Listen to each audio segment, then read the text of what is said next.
Good morning, everybody. Yeah, I'm back online. Back online. Would you look at that? Good morning. Good morning. Give me just a second here, and I'll kind of get rocking and rolling.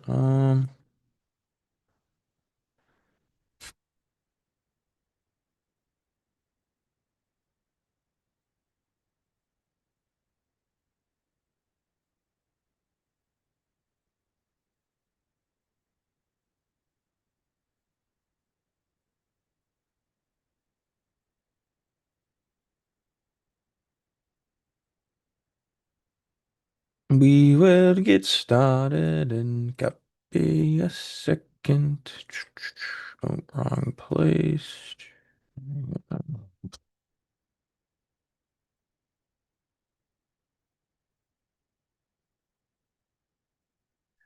Good morning. All right. Now we're good. Now we are good.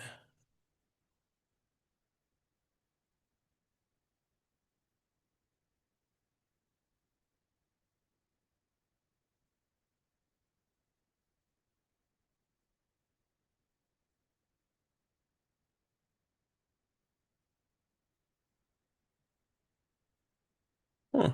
Interesting. Hmm.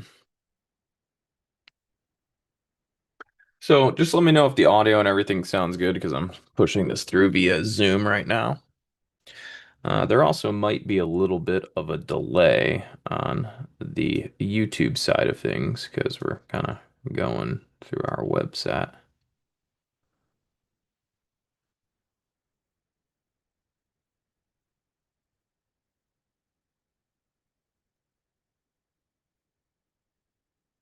Okay.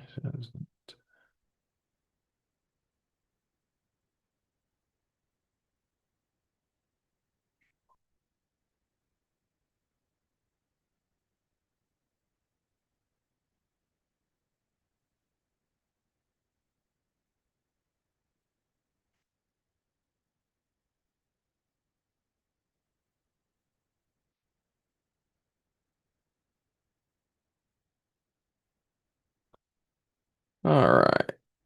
There's also a link to our kind of newer website, and you can watch the stream there. If there's any lag or delay, you can watch it on the website as well.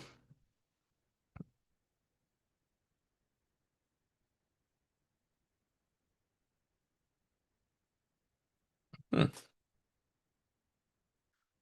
So yeah, just gonna pop on back over here to the old market. Again, same old here. Market's just kind of oversold.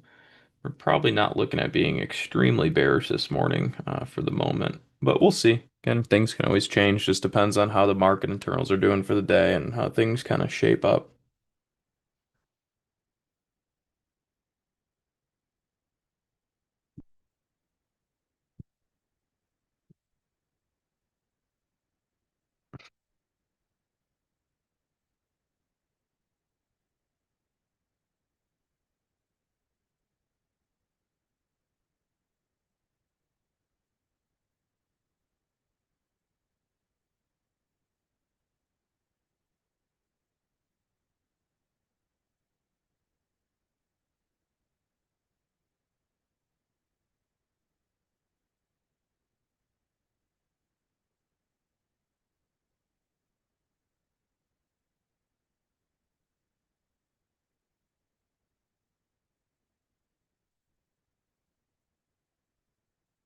Alrighty. Yeah, we're just waiting for this day to open, see what we get. Again, I'm never a huge pre-market guy myself. Well, that's not entirely true, but Whew. Hmm. You got about 9 minutes till market open.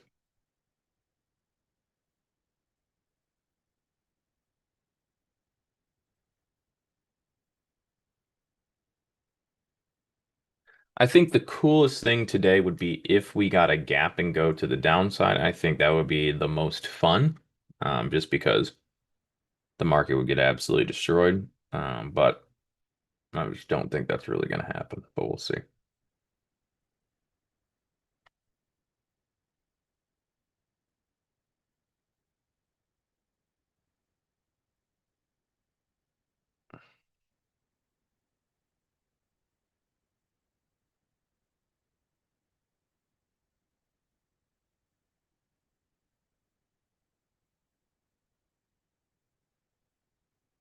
Again, not really looking at any penny stocks for the moment. Again, there was really none that met my eye this morning, or by the time I saw them had already ran or far away from support. So, real no interest in those things for the moment. If I find what I like, I'll let you guys know.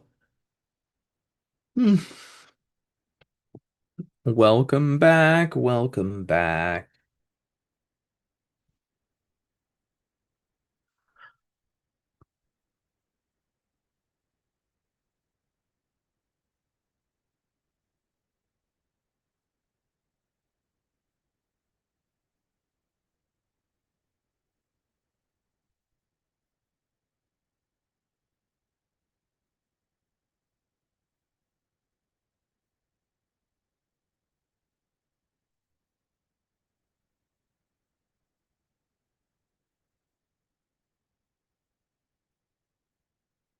Really exciting. I know, super exciting. You're just looking at one little random stock chart, and I'm not saying a whole lot.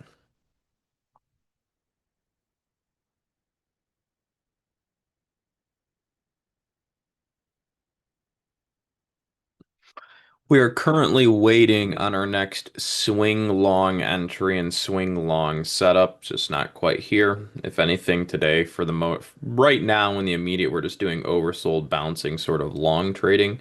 It's pretty much it. The two yellow lines.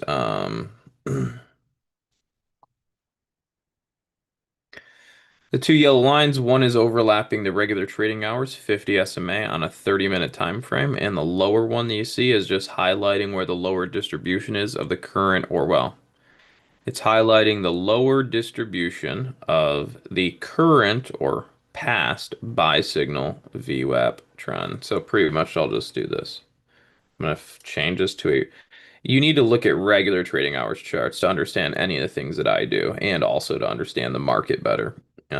But yeah, so you just see that yellow line, it's just overlapping this green line, which comes from that low. So this is what I call a lower distribution VWAP of a previous buy signal operation. So we're basically looking at oversold bounces off that yellow for the time being. And that's a trade setup that we look for all the time. So it's not like it's just random. I mean, it is actually kind of random because, I know for a fact that pretty much nobody uses that but me. It's probably why it kind of works. But anyways, that's a lower distribution level. So that yellow line on the low side comes from a regular trading hours 30-minute chart, specifically the lower distribution of specifically an anchored VWAP that is specifically anchored to the low of the previous buy signal operation. That's a bunch of lingo and terminology that I would never expect anyone to know because I made it all up myself essentially to a degree, not all of it, but you know. But yeah, so that's a lot to take in. So that's how I determine that. And then the one on the upside, it's really simple. It's a simple moving average. So if you look here, if we zoom in, that yellow line is overlapping. Geez, I hate when TradingView does that. Is just overlapping that SMA. So right there is overlapping this SMA. Remember, the SMA was up here. Then it calculated to here. Then it calculated there, and now it's right there. But you can only see that SMA calculation on a regular trading hours chart. Right now it's pre-market, so we got to look at a pre-market chart to know where, arguably these things are at. So we use regular trading hours charts many times to determine levels, and then we will use those regular trading hours levels during the after hours session, right? So people who only look at pre-market and after hours charts never see regular trading hours levels. So when we start to bounce markets in pre-market, it's essentially coming from a level many times traders that only look at pre-market charts will never see. They don't even know it exists. So essentially, we take two playing fields and make them one. People who only look at pre-market, they only understand half of the game. People who only look at regular trading hours charts, they only understand half of the game at play. So I look at both of them myself. That's that. Wow, wow, wee, wah. The stream is crushing today. So, you know, I, we'll cover my bias right now. My bias right now is that market is neutral to arguably bearish, but we're also at the same time a little oversold, especially this morning as the market was selling down. So, basically, we have to get a breakdown for the markets to keep going. Again, how realistic is that? I don't know.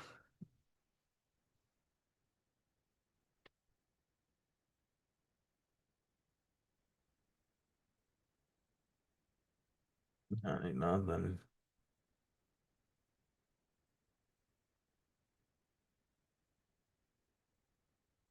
That is also a daily volume weighted average price there. Interesting. Oh boy.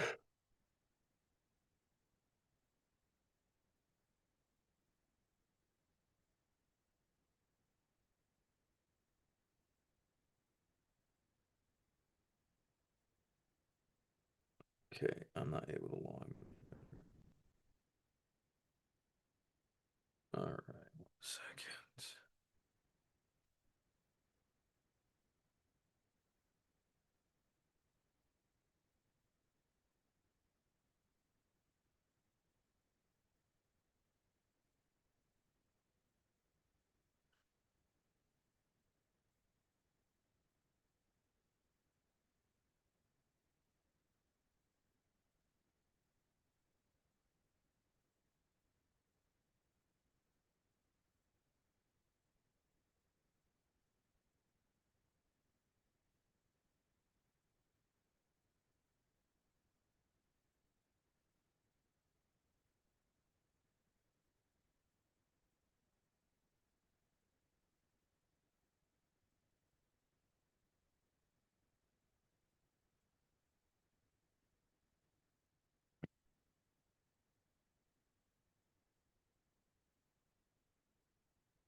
Okay. Let's get back to this time. Why does that look all goofy, but it's not? Again, this is gonna be it's debatable. I'm not the biggest fan of, lower distribution moves. It can be a little goofy at times, but yeah. Let's look at SPX real quick. So that's the thing too, is if SPX was actually going to do a gap and go in like a gap move, we'd have a huge target on the downside, but for the moment, that's not the case.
I was looking at this 1 minute pullback to there. That's complete. Sorry. I mean, some of the stuff I do is pretty quick and I won't always be able to mention it. But so basically, I was just looking at the volume weighted average price of this initial long candle. I was like, ah, it just seems kind of sketch. Like, long's not going to last. We're going to pull that back. So I was done.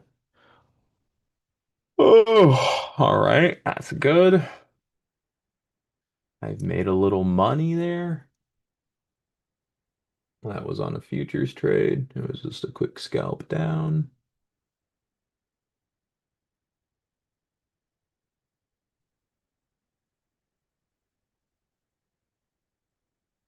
Bitcoin still going lower. Like, who would have thought? That's crazy.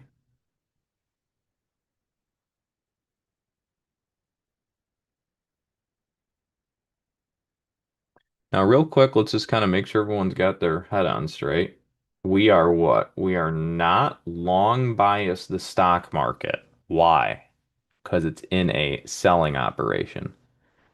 If the market ends up bouncing and there's long bias movement, it's fine to trade it, but you are not a long bias psychological player right now. Why? Because we're not in a swing long environment. You do not control the market, meaning you will not probably be the one. Well, that's not entirely true, but again, if the market wants to bottom, it will bottom when it wants to bottom. You don't control that. Okay.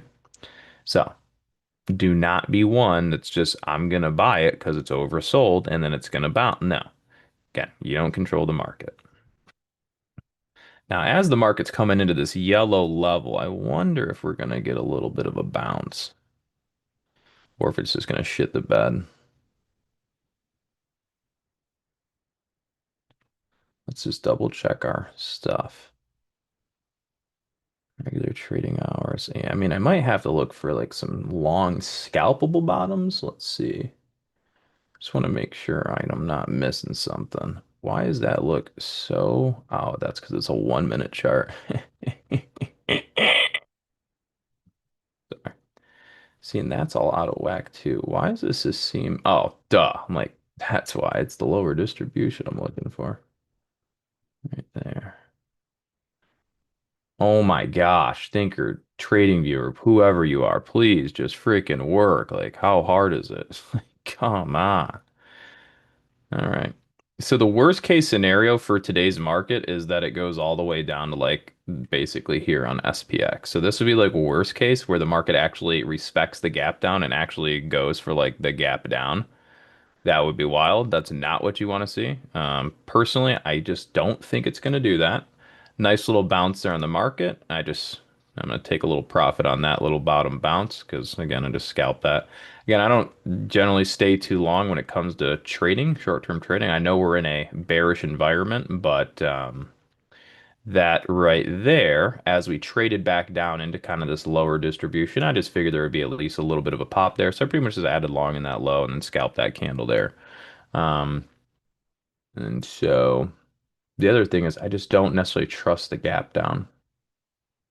So, but we'll see. I mean, if we do end up getting the gap and the go today, we're going to see the market, the SPY, all the way down to pretty much this green zone that I've mapped off. So that's kind of the one thing is, so I don't really, and I would normally like to be bearish, like trading it down, but with the huge gap down into lower distributions, it's just one of those things. It's hard to get my head to want to jump ship and just add short on this move.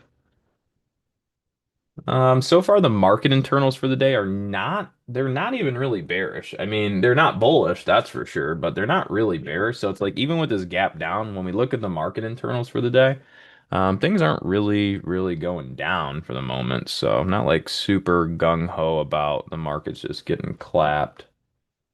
But let's check some daily stuff. So daily, ooh, that's a daily view app. Yeah, I got to add a little more on this dip because that's a daily view app. I was trying to get there quicker, so I just add a little more on the dip because it's a daily view app, and if the daily view app gets respected, it can actually be a pretty damn big bounce. So I'm gonna take a little moto. All right, nice little scalp long there, and I'll put a break even stop in. So if it comes down, stops me out, whatever. Where I made money, I don't even care. But that's a daily view app. So that's another thing. It's like when we hit those, I gotta just gotta go for it, whether or not it works or doesn't. So you can see right there, see how I'm anchored to that low. I just got stopped there, right? But yeah, see how I'm anchored to this low. See how we just ran into that daily view app. So as the market kind of came down into that, again, that's I can use those as tradable areas. So like this right here, this yellow line, that's that daily view app. That's kind of big candle there. Um, so we'll see. I wonder if we get this respect here on this daily view app and really bounce this market. Again, we're in an oversold market and it's in a sell move. So when we're ever in a sell move, again, this is stuff I'll do. I'll look for reasons to potentially bottom markets. And if I get lucky and pick the right bottom, then sweet. If not, it doesn't even really matter. What internals do I look at? I look at the here, I'll just bring them up. Well, this is everything I look at in real time. So I look at all of this. So I'm looking at basically six different markets in real time there. I look at the volatility index, I look at the S&P 500, et cetera, et cetera. Um, what am I gonna do here? What am I gonna do? Yeah. Oh, sorry. Let me bring that chart back up. Um, So I like to look at market internals, right? So I look at the S&P 500, I look at the Nasdaq, I look at the Nasdaq 100, I look at a combined ticker of all of our major market cap stocks, mainly the FANG, if you will, Magnificent Seven. I look at the advancing declining issues on the New York Stock Exchange, and I also look at vol, volume of the market, which I don't pay as much attention to, but that's pretty much it. All of those markets. And between all of those three, you can generally pick apart the pattern of the market for the day. Like right now, we can see like things aren't really selling down, but they're also not really rallying up, right? If you look here, the Nas or the SPY is just kind of like sideways open, whatever that is. Nothing crazy there.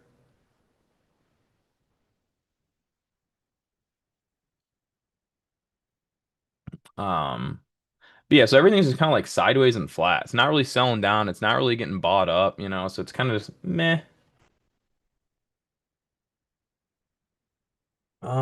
Let me bring up the VIX too. I haven't really looked at the VIX a whole lot. And okay, so that's the one thing I was looking at too is the weekly VIX. That's still holding. So something else I was paying attention to this morning here on the VIX was if you look here, our weekly. So if you look at the weekly long-term VIX, the weekly 50 SMA is priced here at $18.86. So I figured that was going to be our support over under for the day. So if you look, you can kind of see since this pre-market we've pulled back to about 1886 and we've supported. So right now the weekly long-term uptrend is still supporting on the VIX from the breakout overnight. So, the markets aren't really ready for like long bouncing just yet fully, because clearly if they were, the VIX wouldn't be holding supports and, things like that. And we would see like market internals going up. So as I was looking at that daily VWAP kind of for some support, which I still am, I'm still following it. We would need these internals to start getting bought up. And so whether it be the FANG, SPY, it doesn't matter. Something will have to change if this market actually wants to bounce in this low for the moment, typically. Markets can always do what they want, but typically speaking, for a bounce to kind of come off this daily VWAP, we need some love to come in on some of these other markets, which they could very quickly. It's not like they can't. But I'm just not willing to short into that daily VWAP right now. It's just too high a risk for me to want to short into that daily VWAP, which is pretty much today's low of day on the SPY so far. It's just too risky for me. So I have to look for these little counter pops back up. So pretty much all morning, I've pretty much been trading these little dips up on the market because we're just too oversold, right? So in the short term, I think we're too oversold coming into levels. I just don't think the markets are going to stretch lower, right? So I'm going the opposite. I'm trying to bounce it up, even though we're in a bearish trend, right? We're in a macro negative bearish trend, but it's too oversold for me to look shorts trading right now. So I'm doing short term trading up, right? So you can still be in a negative macro bearish environment and still be trading long, but you got to know that you're going against the market in a way. So it's understanding trends, right? So we're in a macro bearish neutral trend environment, sure, but it's too oversold right now. So I'm not gonna put my money in on the short term down. I'm gonna look at going up. There you go, ladies and gentlemen. Job well done. That's a beautiful trade. Oh, by the way, now look at the VIX. You see how I said the VIX? Look at that. The VIX was still holding that weekly support, right? So the weekly support is this yellow line, right? So the market VIX went up, could not continue, so now it's rolled back down to its closest, nearest, nearby SMA algorithmic trend potential support. So this is a real tag here. So if we zoom in to the weekly here on the VIX, what are you guys seeing? Well, let me delete some of this stuff here.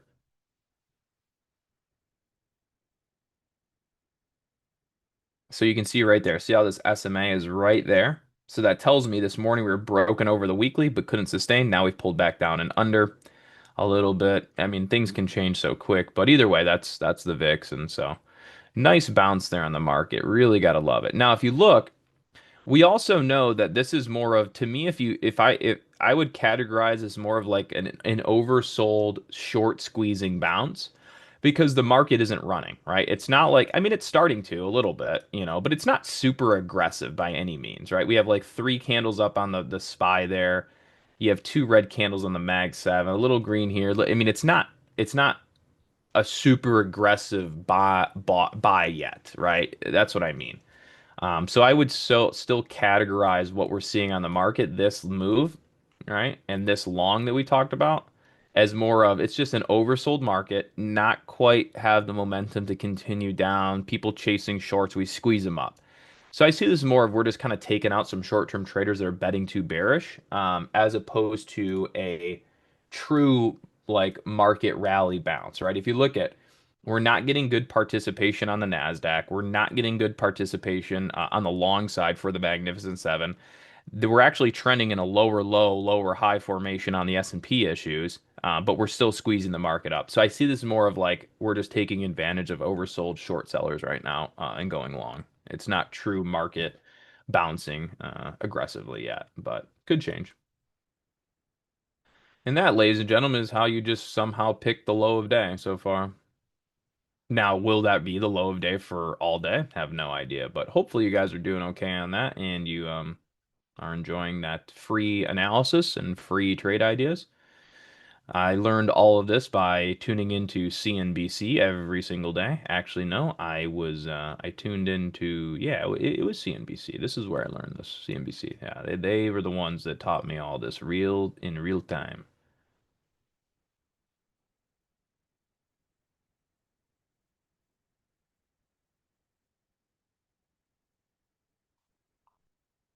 So let's explain this daily view app a little bit, right? So right now, all you guys are looking at is a horizontal line on the chart that I picked for a support area, right? So far, that support has created today's low of day. Does it maintain as low of day? Have no idea and don't really care at the end of the day. So that's all cool, right? So how, so this line, right? You're looking at this line going, well, it's just a horizontal line, right? But that horizontal line came from a daily time frame. And what we're doing is we're tracking the higher low formation using a volume weighted average price attached to a daily chart. All right. So if you think about just where this bottom is, right? So if I look, so I'm gonna go to here, right? See where, look, right? So look at this rally. So just follow me. All right. See this rally. Where did it pull back to? Right to the VWAP. And then it kind of bounced a little bit, wicked and tried to bounce, fails, breaks down, goes lower. All right. So I'm not using that daily VWAP anymore as a potential low risk support. I'm now going to move this VWAP to the previous higher low, which would be here. And where's that VWAP come in? Oh, right there at the yellow line. So this yellow horizontal line, it's a horizontal line when you see me dial into a shorter term time frame for like a 1 minute or a 5 minute for trading.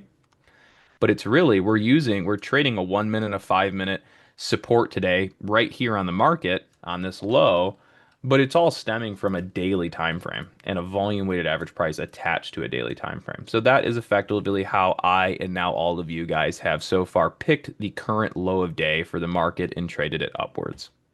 There's a couple other things in there, but that was kind of one of the main ones too. Now, did I know that the market would use this today? Did I know that yesterday when the market overnight was selling down that we were going to go to this specific level and bounce this specific level? No. But what I do know is that it's very frequent that we will use such levels as tradable areas. I know that it's very common that if the market is selling down, then it's more likely to go down to one of these said levels. Is it a guarantee? No. Is it expected? Yes. What are we going to do? We're going to wait and see and analyze. And when things start to line up in real time, you just take on a little risk and hopefully don't lose your ass off. And there you go. Welcome to trading. Hopefully you make money. Hopefully you don't lose money. Don't bet too much on short-term trading. You could lose a bunch of money. I did it myself after making a good amount of money. Don't do that. Don't do it. I don't care if you blow your account. Just don't waste your money, right? You'd be better off just going and literally buying the S&P 500 and never touching a short-term trade ever in your life. You have less stress and you'd be much happier.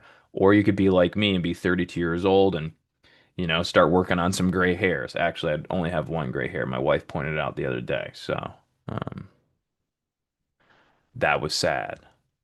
But anyway, so yeah, there you go, guys. That's that. I'm sure they're doing this real time on CNBC for you. So if you guys don't want to tune into my stream, just make sure to go to CNBC. They're gonna have your back just the same. All right. They're gonna show you how to pinpoint low of day supports sometimes. Can't do it every time, but sometimes. So anyways, I don't know what the lag is on YouTube. I am pushing this stream through Zoom, which is also from our website. So ultimately, for faster streaming and faster real-time stuff, you might want to go to our website. I don't know if I posted it or not. But and this is also a marketing tactic. Yes, I want you guys to be on our website more than I want you to be on YouTube. But then again, I don't control you, but it is a little bit of a marketing tactic, fair warning. But also, I do think the stream is faster on our website. You guys can be the judge of that. Because usually when you push a stream through Zoom, then connect to YouTube, it might increase the delay, but I'm pretty sure it does. But anyways, where am I doing? I don't really know. Is this the link? Let's see. Nope, that is not what I was looking for. Ba-da-ba-ba-ba. I'm loving it. Copy. Yeah, so anyways, here's a link to our new website. We've actually changed our name to the stockmarket.com or the stock market network, etc. Yep, so there it is. So I've changed. So yeah, I mean it'll take a while for everyone to kind of know that we've changed it, and we're not even fully set up. Like my email domain is still our old stuff. Like we're not fully set up that way, but we're getting there slowly but surely. So anyways, that's the website, stockmarketnetwork.com.uscreen. We're gonna eventually remove Uscreen. It'll be our full domain and whatever, but that's where we're at now. We thought the stock market network was a little bit more encompassing of everything, right? You don't necessarily have to come and hang out just for trading. We can talk about, long-term stuff, S&P 500, so on and so forth. So it's a little bit more welcoming to all aspects of the market, if you will. So nice bounce there on the market, and let me think. So. Yeah, I mean, again, we're not going to be looking too short bias for the moment. We've already covered that, as we said. We're on the lower distribution, daily VWAP. It's a huge gap down.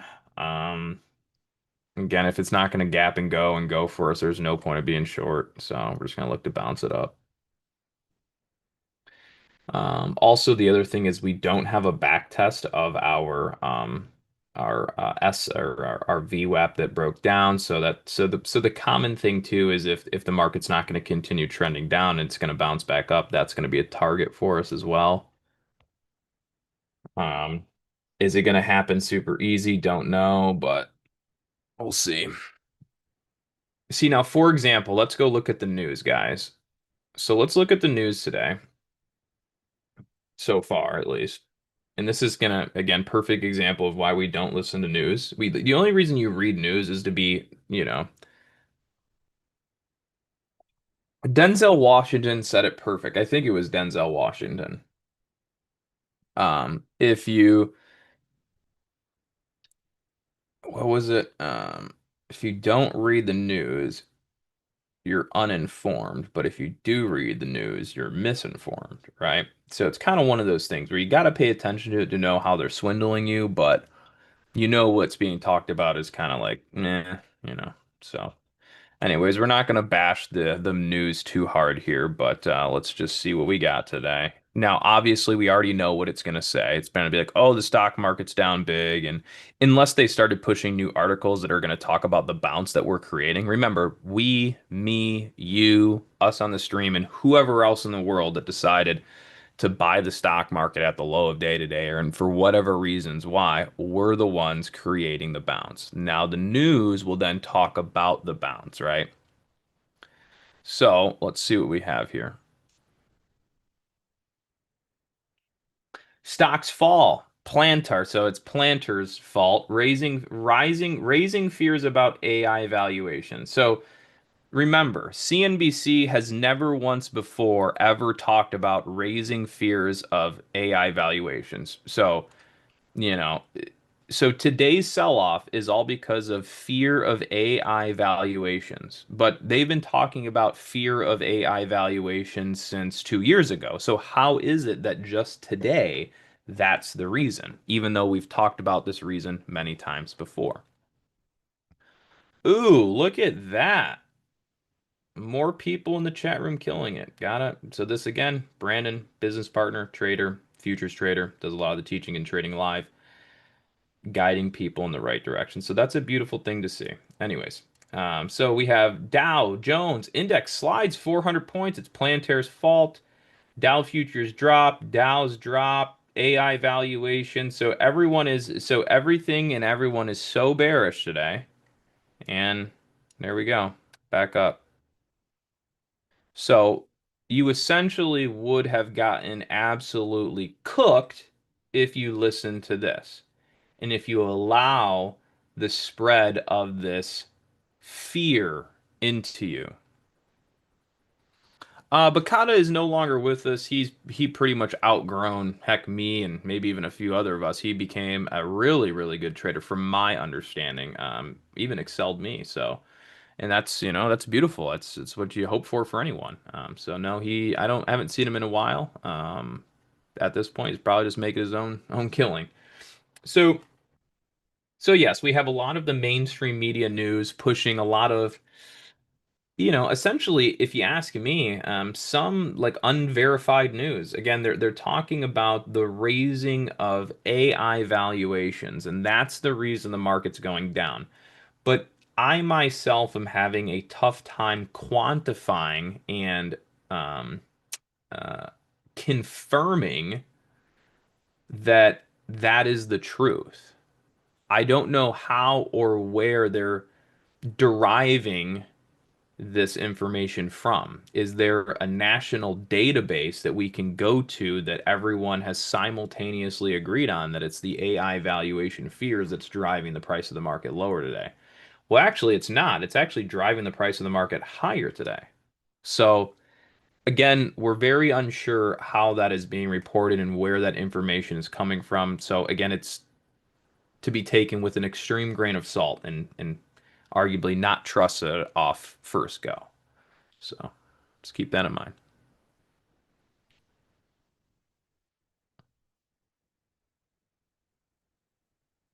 Oh my gosh, look at the bounce.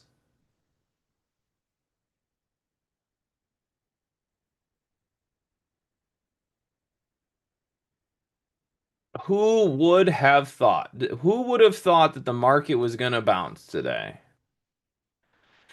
I mean, how could anyone have ever possibly known the market would be along today? That is just crazy, you know?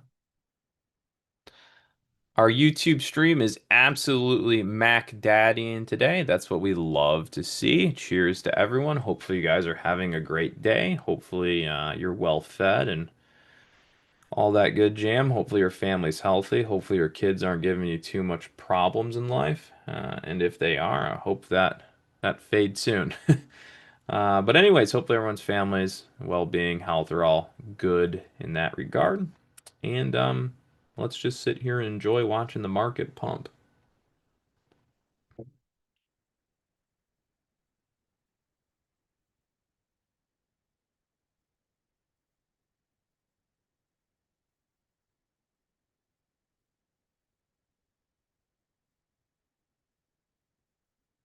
Where am I? Where did it go? Where did it go?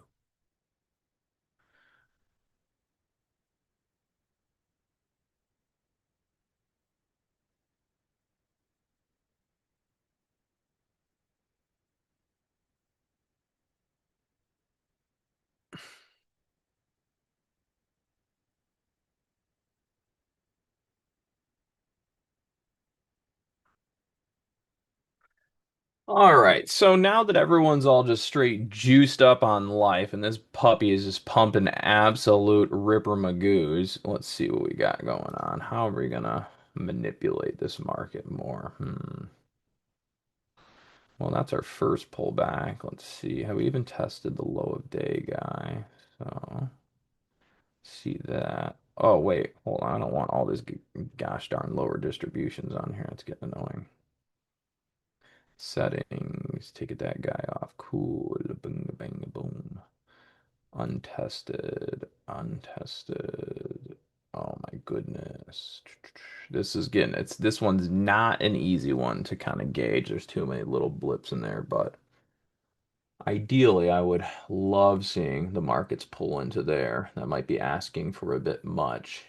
Um, and we also have that guy there, and we're already establishing here. So this one's a little tricky for me to kind of wrap my head around right now. We're still holding supports up. So like real quick, I mean, you can kind of see how we're making right now the higher low. So if we take the previous higher low, which this may not look like one to you, but I see it as one, right? So we're going up green, and then there's red 1 minute, and then back to green. So I call that the anchor point, and that's how we get that new expected dip and potential support. So that's how we kind of work 1 minute charts a lot of times. So a lot of people are like, oh, it's pulling back, and or maybe they buy here and then it starts to go down, so they sell it, and we just use their sell order back down and then back up. So it's a common thing you'll see on the 1 minute scales. It's like right now we're just basically two-step Magooing this bad boy up. We're holding the 10 SMA, rallying strong, holding 1 minute VWAPs up. So as much as I would love the market to reset, I don't know if we're gonna get that.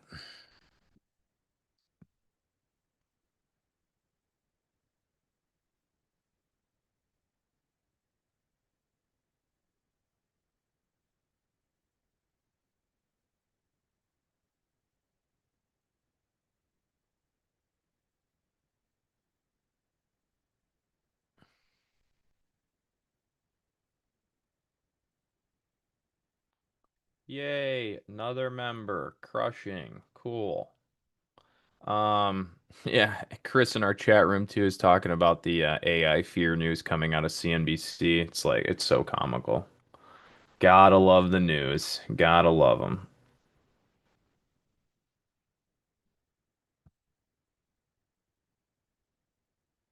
So that's a new 30 and a 1 min.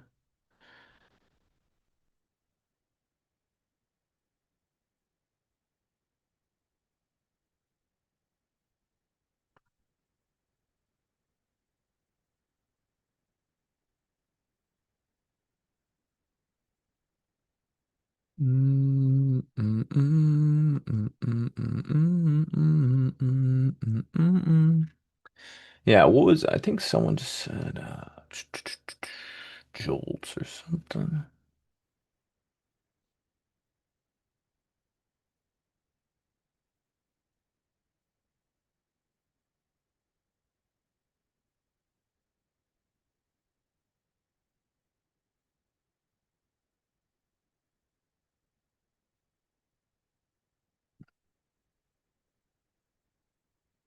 Oh boy.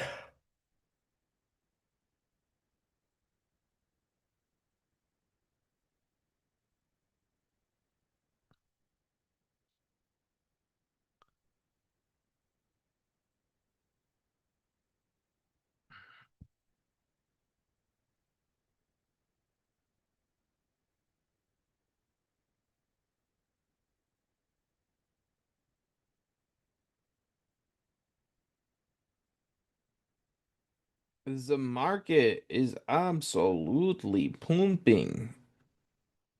There is just so much pump to be had.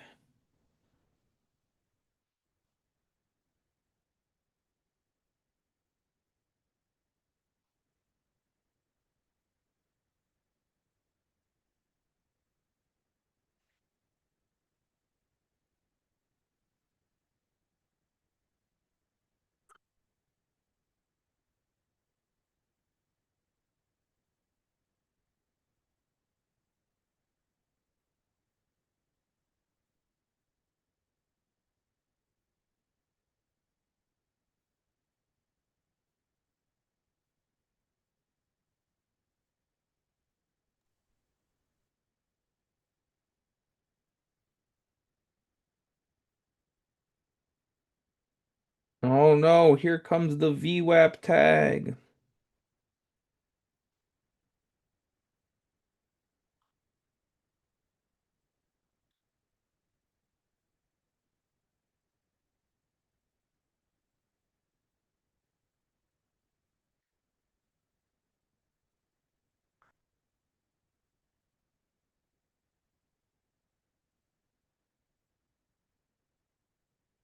Oh yeah, here's a lesson for you guys if you ever use the 1 minute strategy. You see how I'm anchored to this low, but there was slightly a little bit of an established high here. So you see how it was like a high, and then it broke down, and it was actually this candle right here that broke out. So this would be the more proper anchor point on this candle here, and that should get you the next low. So that's another thing you have to be able to determine higher lows and also a little one, or just in general, what like a break candle is, and that's how you accurately predict the next dip. Because I was showing you this one, but in my mind, I'm like, they're just gonna pick this one right here. But anyways.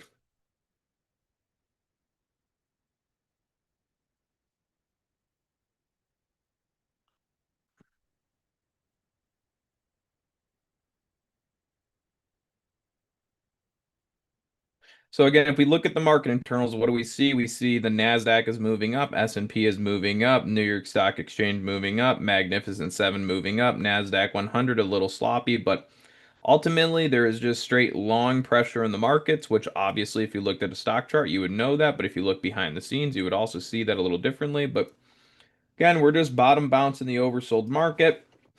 We are not scared of AI fears. We do not know what CNBC is talking about. We have never heard of AI fears ever. We are unsure where they get their information from. It's hard for us to back test their information. It's hard for us to quantify where they get their information from. Many times their information is the exact opposite of what the market does, so it confuses us many times. That's why we look at it with a big grain of salt. The biggest, the biggest grain of salt you've ever seen.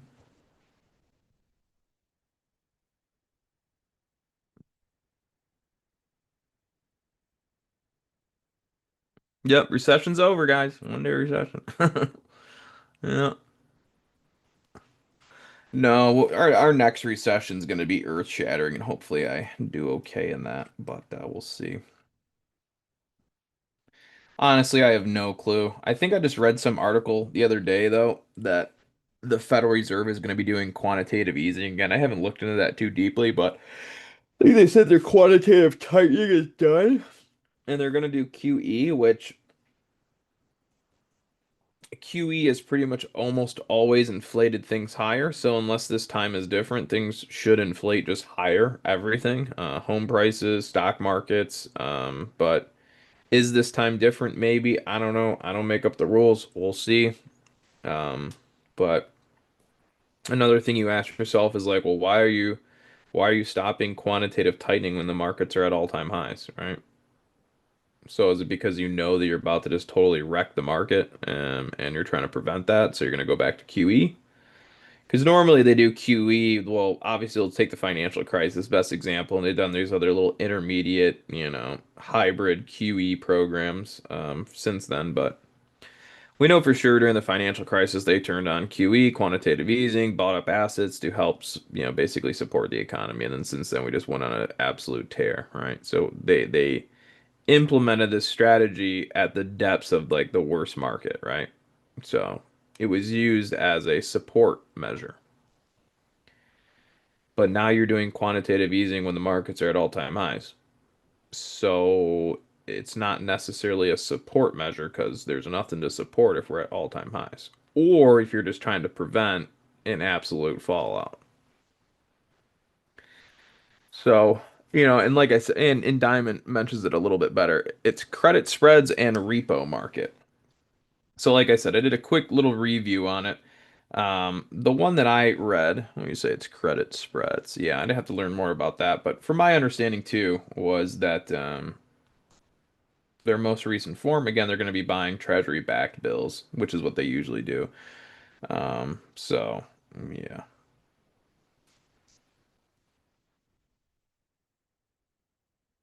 And again, I cannot keep up with all their different forms. There's overnight repo markets, overnight lending markets to banks, right? Then your credit spreads, which I don't, I mean, I'm sure if I read into it, I could probably figure it out. But my understanding was always that they would buy government-backed security treasury bills.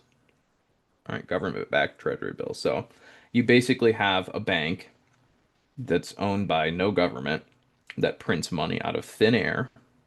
It buys your government's bonds.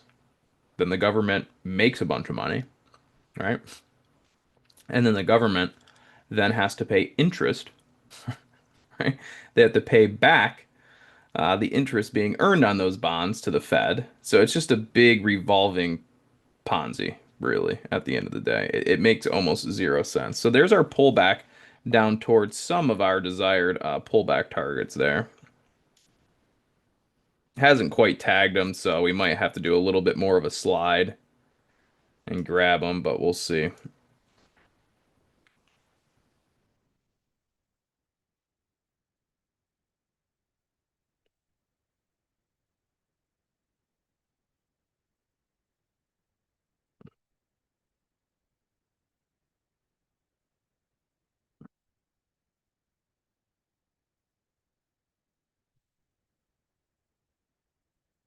And actually, we're probably just finagling the previous one, so let's see.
Have a good one, Jeff.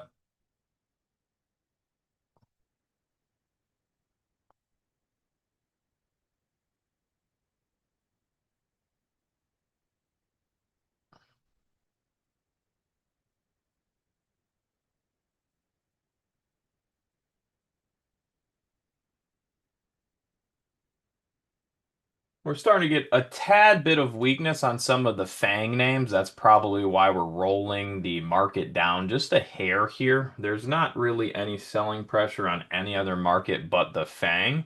So I can't really say that this pullback on the market's extremely harsh, but we'll see.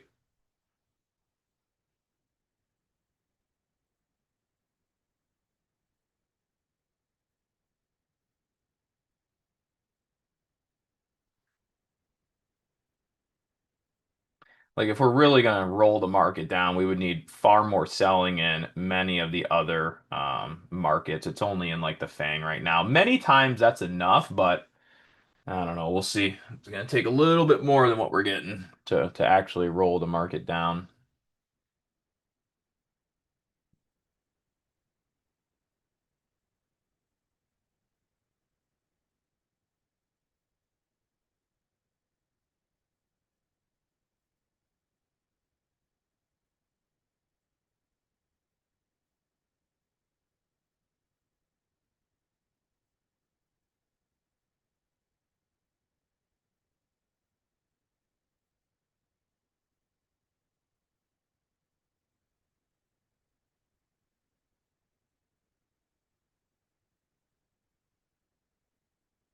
And there's the pop.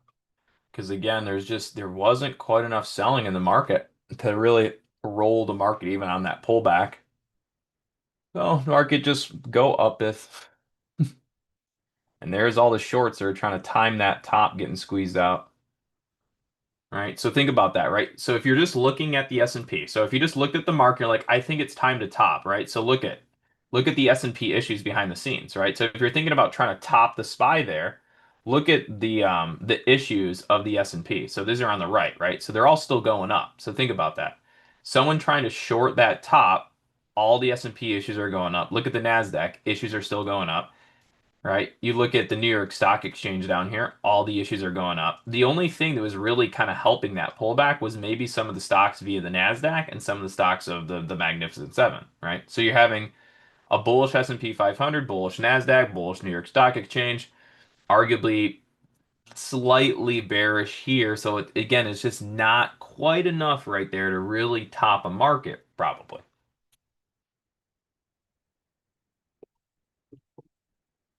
Jews guys knows what I means. Yeah.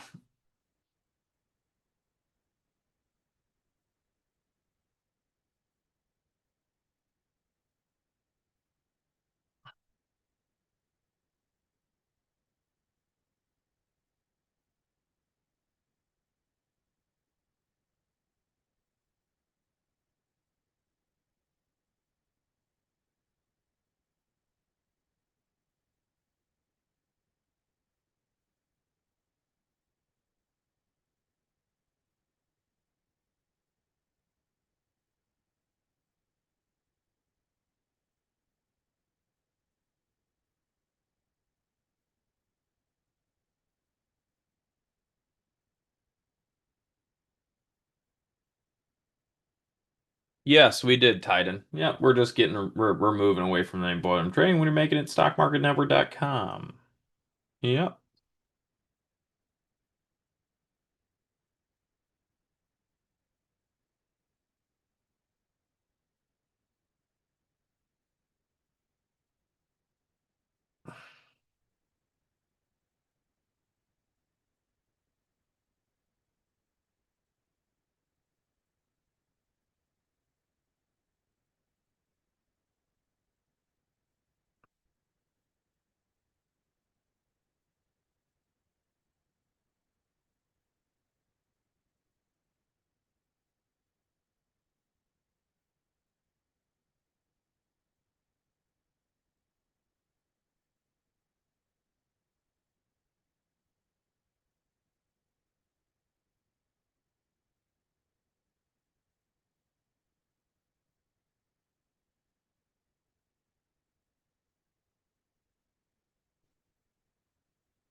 Oh man, the market it's going up again.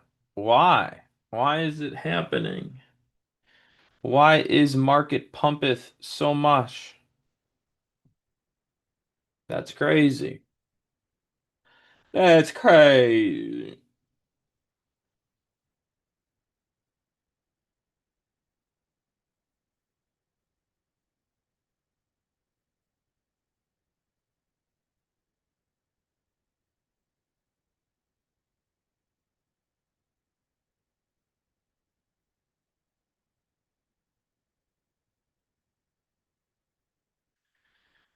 Do, do, do, do, do, do, do, do, do. Dang, it's only 10:17. Feel like I've been online for forever now.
Oh boy. Hmm. Hmm.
Oh, hi, Sergio. Sorry, I didn't see your chat there. Sir, where do you see based on anchored VWAP a resistance level? So I don't really have any sort of great resistance VWAPs for the time being. And that's mainly because it's a gap down. I don't like running VWAPs off gaps, but if I did, it would be we already hit it. Well, no, it's not true because that's anchoring the wrong side. Sorry, didn't get to see your message till now. Oh, hi. So based off the 30 minute, it would say that our VWAP target would be like up to here, and that would be a potential VWAP 30-minute resistance area. Um, uh, where am I? And then also we have an untested back test. So right now I think pretty much everything points to the price of like, well, that's on SPX, but if we look at SPY, the price is arguably pointing to here.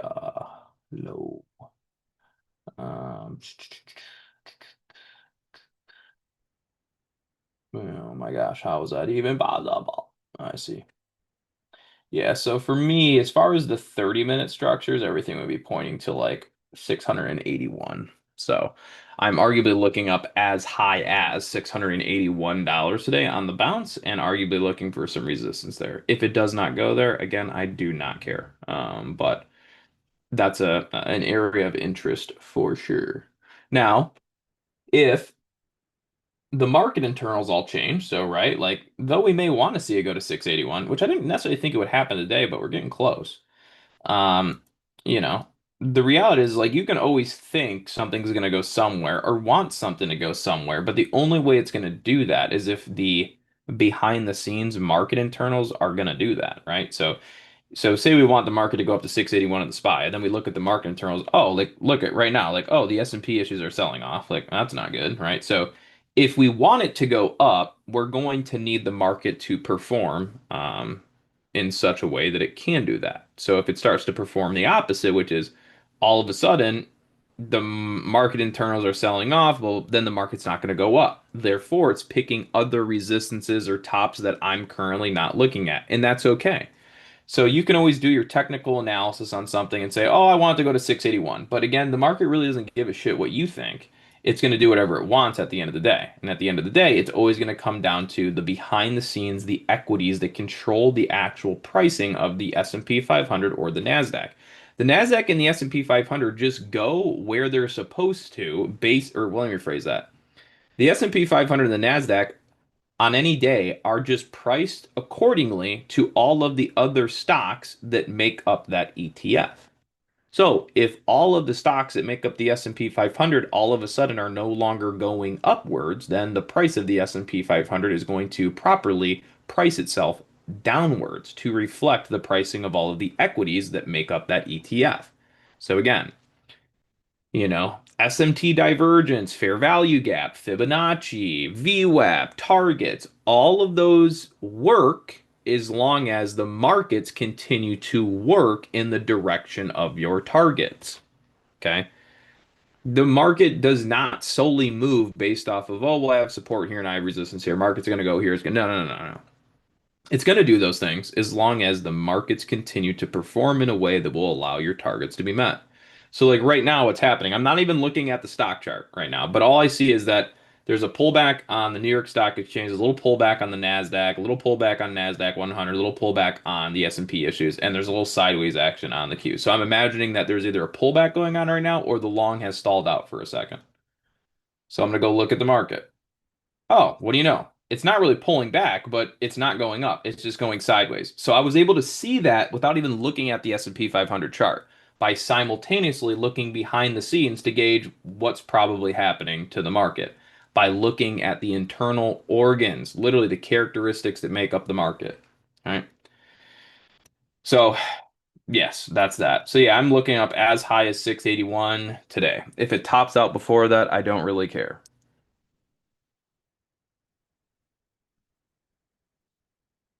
Yeah, or yeah, 680. Yeah, it's like 681 would be like my like be all end all long bias target for the day.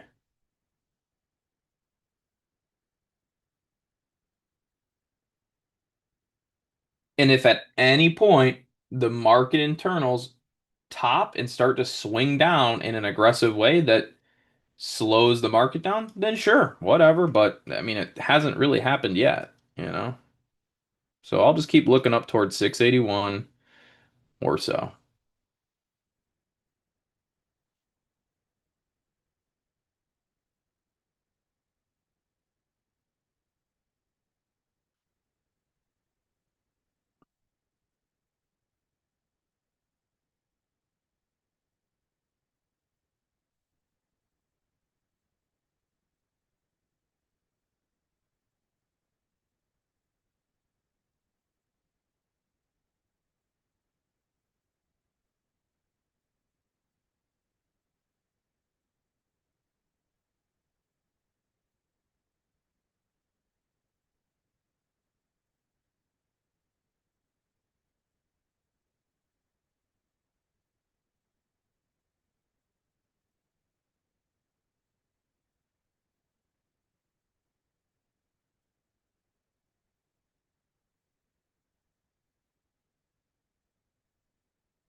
Wow, it's only 10:30, huh?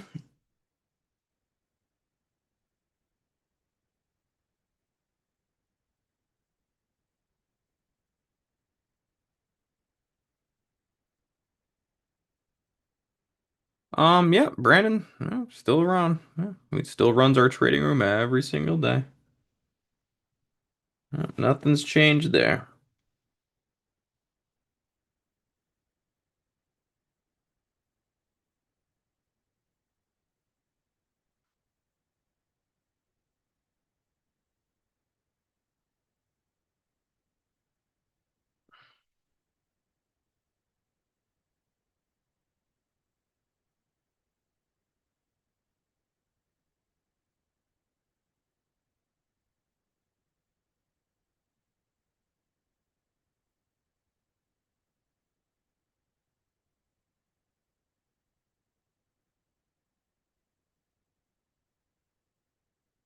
Yeah, Brandon beat his cancer. I mean, he's obviously had a still it's been a challenging recovery, if you will. But yeah, he beat cancer and he's doing well and still trading as great as ever. Still mentoring traders in our chat rooms and what have you. But yeah, that's all good.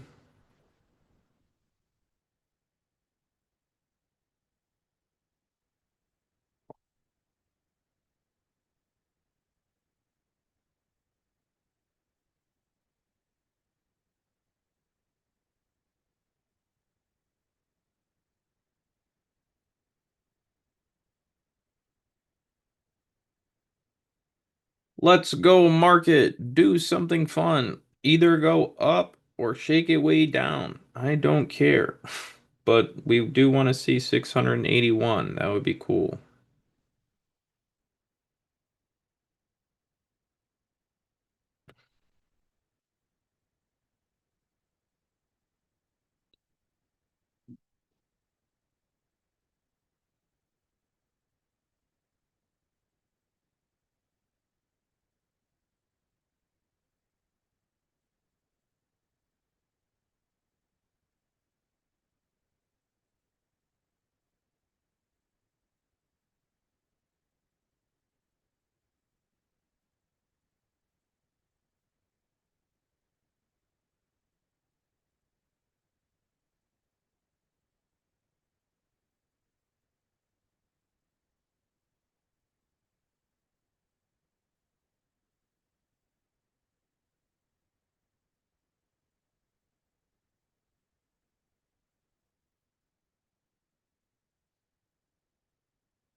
Hold on, I'll be right back.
Oh my goodness, guys, the market's going up again. Like, what?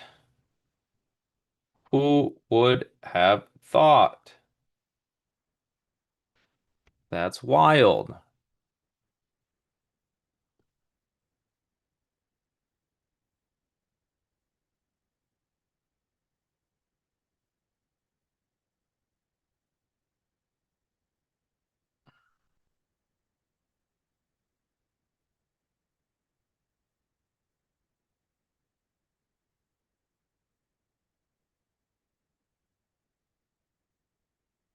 Oh no, they've just pulled the market back. Oh my goodness. I'm sorry, I'm just rambling about randomness because there's really not a whole lot to say.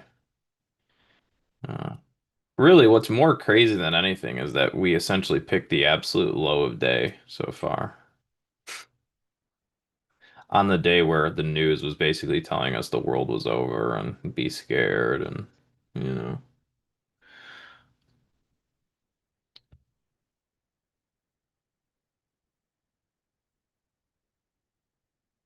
I really wonder when YouTube is going to advertise our stream to new beginner traders. Still, they haven't done that yet. I'm wondering why. Maybe I got to get through my 6 month waiting period or whatever it is. I forget.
Oh my gosh, the market is still going up.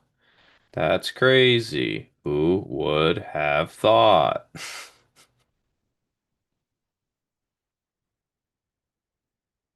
We want $680 and some change. Hit it with a bang.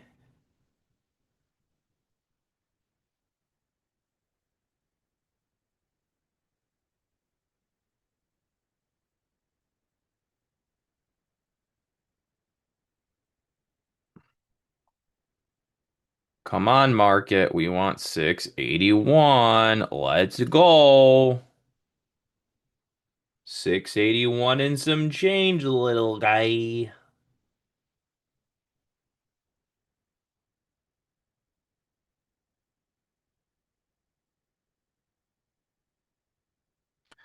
Come on, you can do it. Let's go.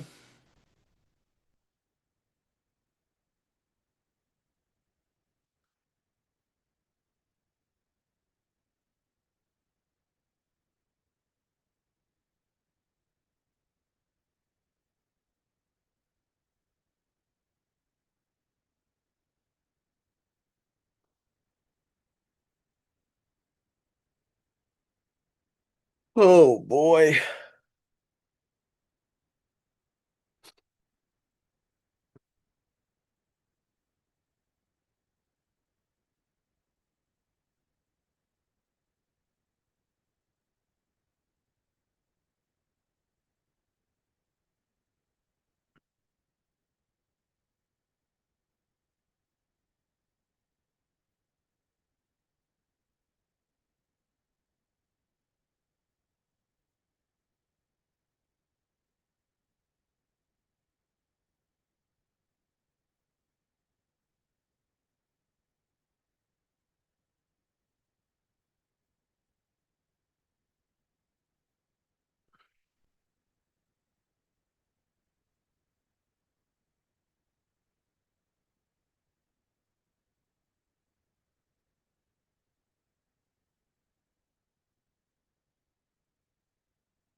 Come on, little guy. 681. Let's go.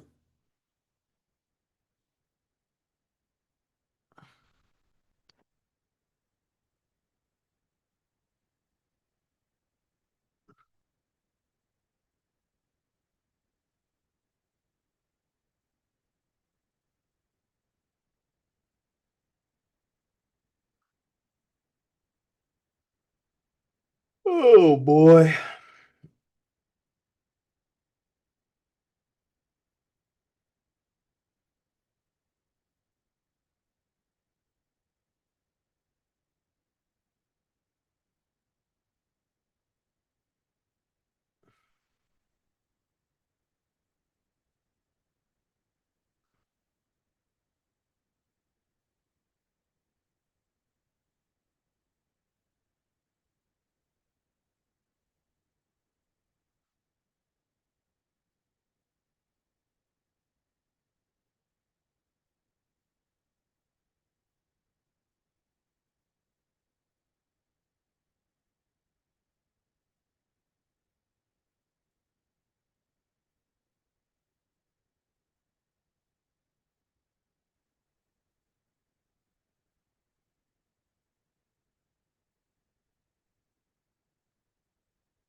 Let's go. 681 and some change. Or wait, 680 and some change. 681.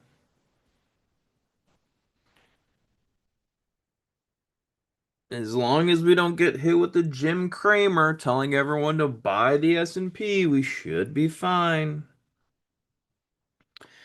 As long as CNBC keeps telling people to be scared of the AI, we should be fine.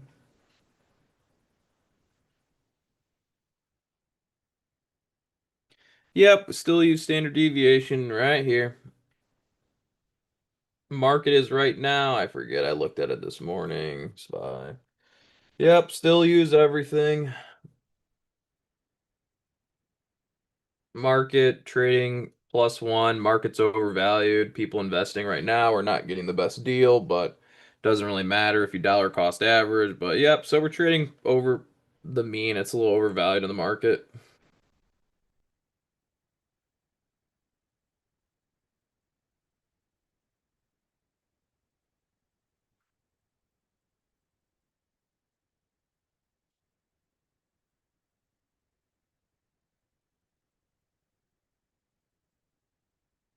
Oh no, the market's pulling back a little bit. What do you think's happening? Oh, look at that. The market internals. Little red, little red, little red, little. Oh, that makes sense. Okay.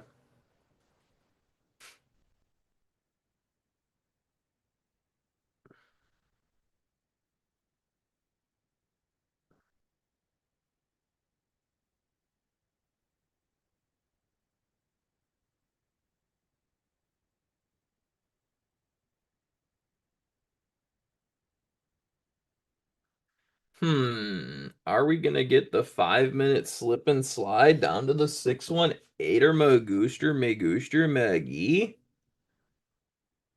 Or is it about to do the ultimate scam of the century?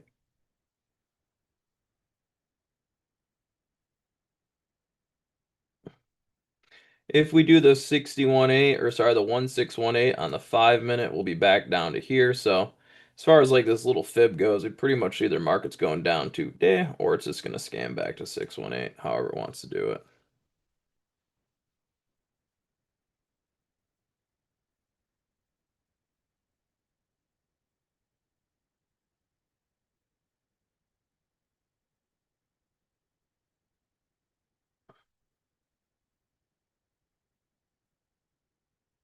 Currently, we do have a little selling in the equities market, so it's kind of helping the market go down just a hair.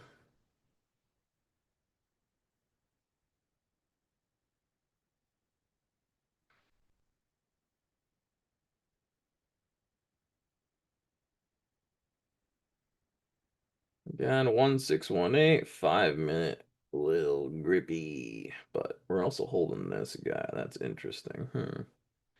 Should we be holding this support and then going for a little bouncer magoo? Test the 618 first.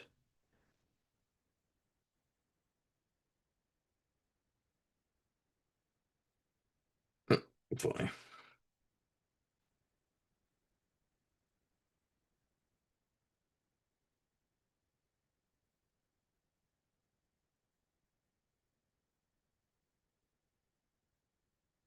Oh, baby, give us the. Oh, come on, come on. Give us the old slippy slippy to the 16180, baby.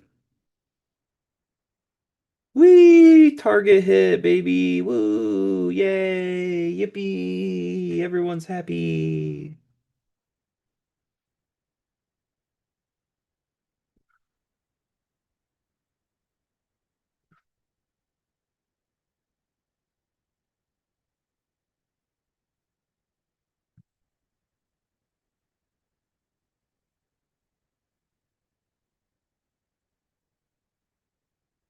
Again, what's happening behind the scenes, guys? Like, oh my gosh, we're actually seeing what? We're seeing a little selling on every market, and now look at the market. The market's coming down. That's how you look at the market and go, well, is it topping? Well, I don't know. Are the market internals having a little bearishness? Yes. Okay. All right. So that's the first real kind of pullback we've arguably had since this market started pressing a bit. So 5 min 161 is completed. You have untested GP. That one's balanced. I got nothing there. So, yeah.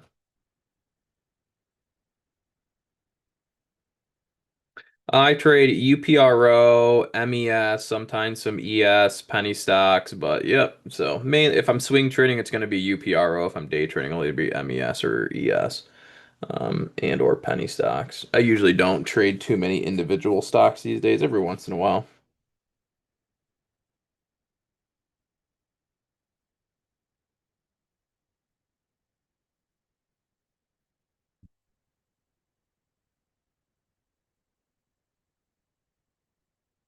Oh, so close to our 681. Or well, yeah, pretty much. But like I said, it's always up to the market. What's the market want to do? The market was like, well, actually, I think we're going to start selling off some equities, right? So the market decided it wanted to pull back Magnificent Seven, SPY, blah, blah, blah. So you get a little Yanker McDanker on the market. Same old, same old.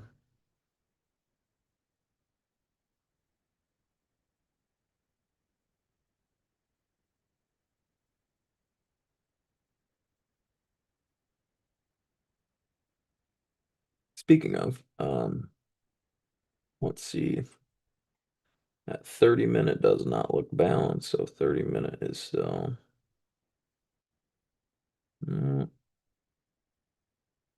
15 minute balance. Mm.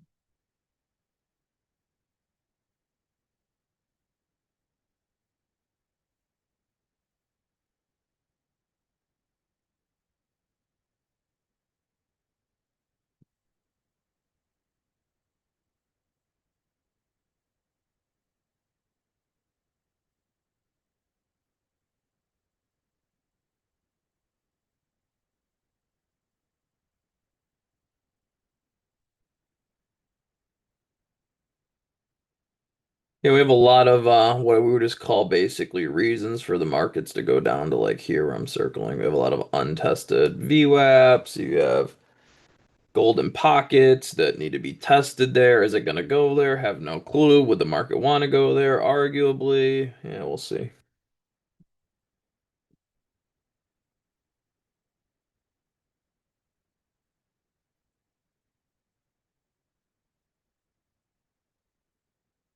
We also just hit one little VWAP support trend there, so we might have to go through a little bit of a counter pop first.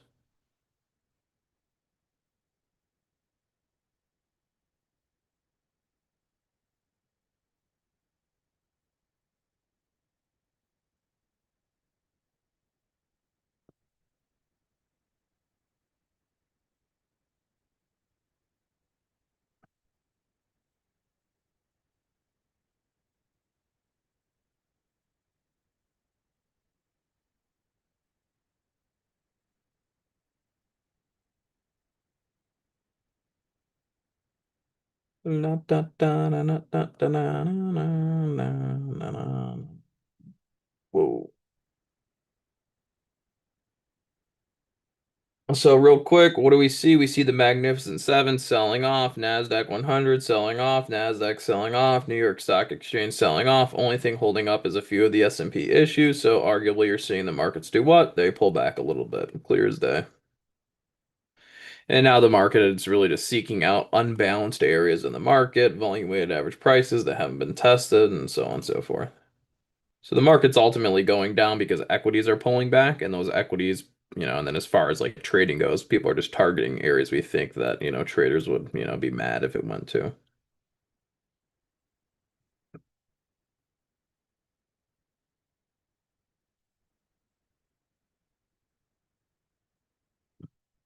If we give out this previous low here in this chart, then it's just gonna sell down to like basically here where I'm drawing that box. So if for whatever reason that support, like when I say that support, just that previous low in the market doesn't hold and we actually slide through that, we'll just sell straight down into pretty much that box I just drew in. So we'll see.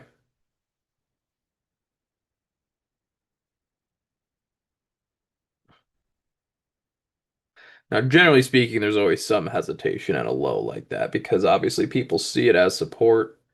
I don't really see it as support. I see it as potential, like little hesitation levels, but you know. Again, we supported the market here, previously for whatever reasons, right? So it's like when people think of support, it's like support was here, hence why we bought it and the market went up, right? Just because we're selling down to it does not make that still support. It was used as support here because we liked it then, not because we like it now, right? So that's why the looking left for support and resistance is like the worst. Because like if you're looking for support, then why didn't you buy the previous dip when that was supported, right? Because you couldn't at that time identify support with whatever reasons you were using. You need a dip to be created for you to see support in the future, right? So it's like you basically need support to happen first for you to be able to identify support. Support is being able to identify it before it happens, essentially. Kind of like today's low of day, right? Our long start recommendation for everyone was essentially here. It said buy long, don't short. So far, our support created the low of day before it was even the low of day, right? So what's going to happen is later someone's going to go see the market supported here, so I'm going to go long here, right? But the reasons we were going long there are no longer supported here, right? So support is not about looking left. It's exactly it's totally inaccurate. That's not right. No, no, it is about looking left. It's not the way that it's taught on the internet and pretty much in every single trading book, in my opinion.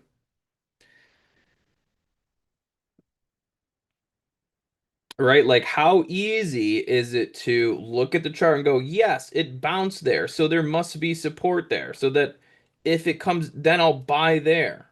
It's like, well, then why didn't you just buy here in the first place? Right?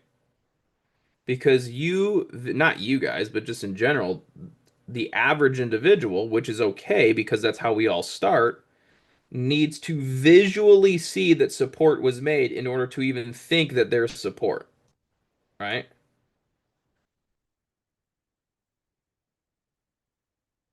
Because they've been taught that's how you find support when in reality that is not how you find support. That's how you find somebody else's previous support.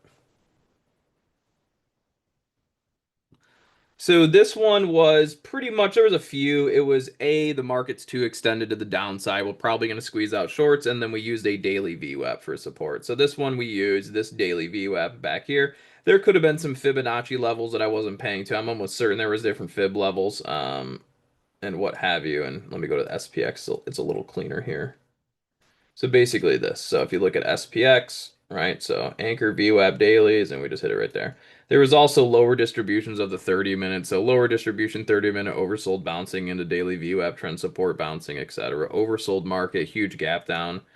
The internet and CNBC told everybody that the market's going down because of AI, so which is completely wrong. It just was a day where the gap down is too big of a gap down into too many potential supports to basically continue running the market down. And So we did not go to 681 and some change. I'm sorry. The market and the market internals decided to sell off before that, so we're not going to reach that target. So again, that's why I pretty much started saying look downwards the past 15 minutes ago because the market is now looking downwards, not up. And what are we doing? We're just going down to pretty much where I said we go down. Why? Because that's just basically what happens. It's pretty straightforward. All right, so one of our pullback targets is now complete, which would be that guy. So that's all done. I'm gonna delete a couple of these other random things in here. Don't need them. Don't need them. Cool, cool. Sweet, sweet. Market still looks extremely shisty. And we're getting to the 361 5 minute. It's a sketchy low, but it's a 361 on the 5 minute. There might be a little scalp long here. It's kind of sketchy, but everything's pretty downsided. But wonder if the 5 minute 361 does anything there. And there's a nice little five. There's a little 361 scalper McDalper.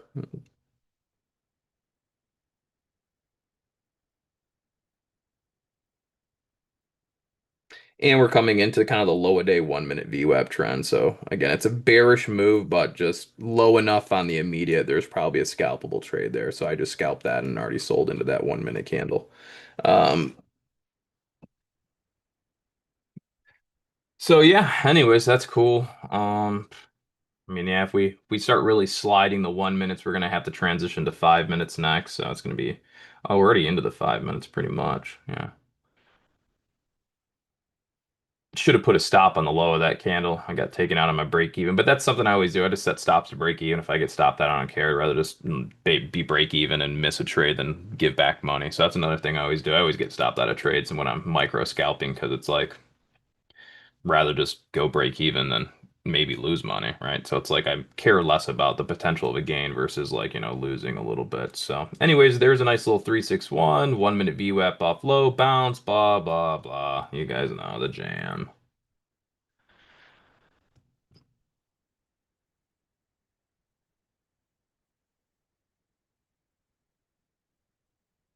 And again, generally, guys, when it comes to day trading and stuff for me too, whether it be futures and maybe some penny stocks. Again, I don't even look for big gains these days. I just look to make a little bit of money, take it off, make a little money, take it off. Like today, I've made $220 scalping. That's it. When I say that's it, I mean that's great money for me. I don't really care.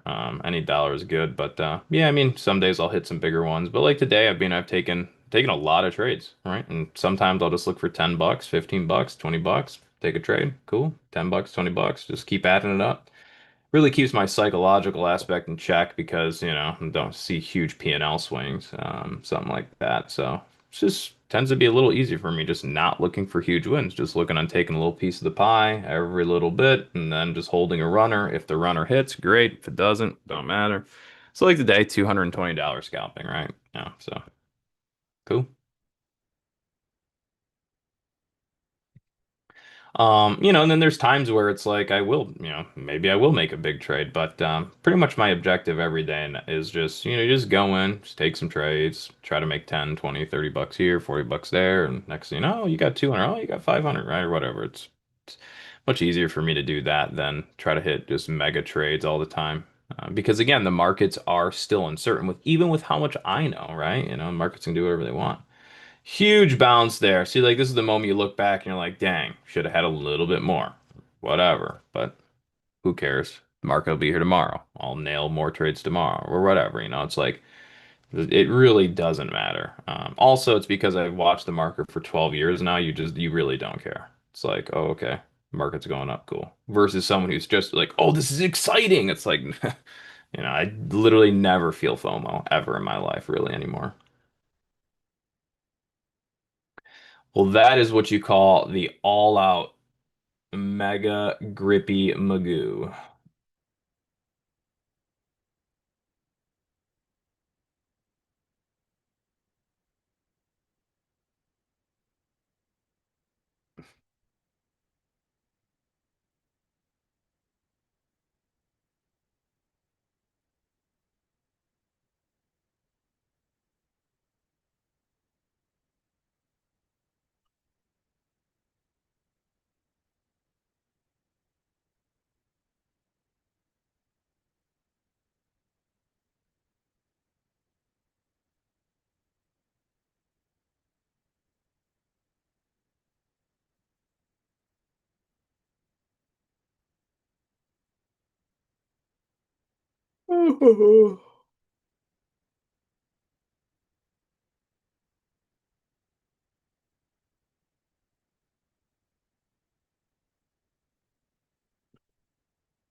So, here's and the one thing I hate about live trading, it just adds so much stress and pressure to me. But like, here's an example, right? So I'm working on a little trading combine right now through Top Step because why not? And that's another thing too. It's like the cost to do them is it's too much fun realistically. Like you spend $50 and it's like whether you blow the account or not, it really doesn't even matter. It's only $50, right? So I'll trade some combines on the side and Top Step and some prop stuff on the side of all the other accounts that I have because it's fun too. But like this is a performance of the current most recent account, right? So for example, I'll do tons of trades, literally under 15 seconds, an 83% win or 80% win rate, right? So that's a lot of times like me scalping 1 minute VWAPs, whereas I'll basically just put an order in, add a VWAP, and as soon as it fills, if it works, it's going to instantly flip the spread in my favor and I could just take it off, right? 15, $20, $30, whatever. And then you just put a break even stop and it just goes, right? So a lot of times I will do very hyper 1 minute scalps. Like I said, so it's like when it comes to the day trading, a lot of times I don't overstay my welcome. When it comes to swing trading, I'll just hold for a couple days, right? And that's when I trade UPRO 3 times leveraged, in TOS accounts or whatnot. So, so like today, right behind the scenes, I've done plenty of trades. It's just, it's some of them are so fast, there's 0 point to me even talking about it, right? You wouldn't even be able to follow my live trades half the time, right? So I just here to give market analysis, tell you what's most likely going to happen in the market, and I'll just do my jam behind the scenes.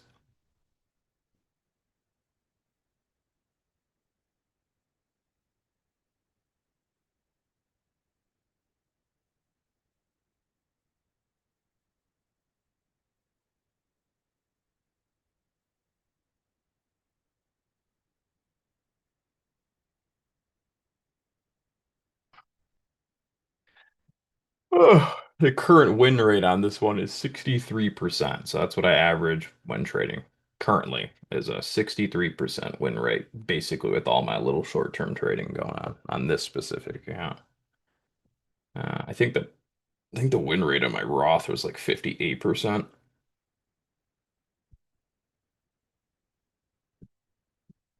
Oh my gosh, guys, Bitcoin is down again. It's just, does anybody know what's going on with Bitcoin? Can someone point me in the right direction? Who do I pay attention to for Bitcoin? Because I just don't understand. So what the heck? One day it's up, one day it's down. Everyone on the internet told me it was going to go to 167,000. I was one of those people. I'm an idiot, but kind of. We said it would go to 115, then 120, 25, had the potential to go up to 150, 67 as long as that happened before October. Didn't get there before October. That's the start of the bear market. So yeah, I don't know who operates the stock market network, or Boiler Room Trading or any of those guys over there, but it was someone over there said to me 3 years ago that we would enter a bear market in October of 2025, around October 13th. So far, the market's gone down since then. So I don't remember who that was or who that guy is, but so far he's doing okay. He's doing all right.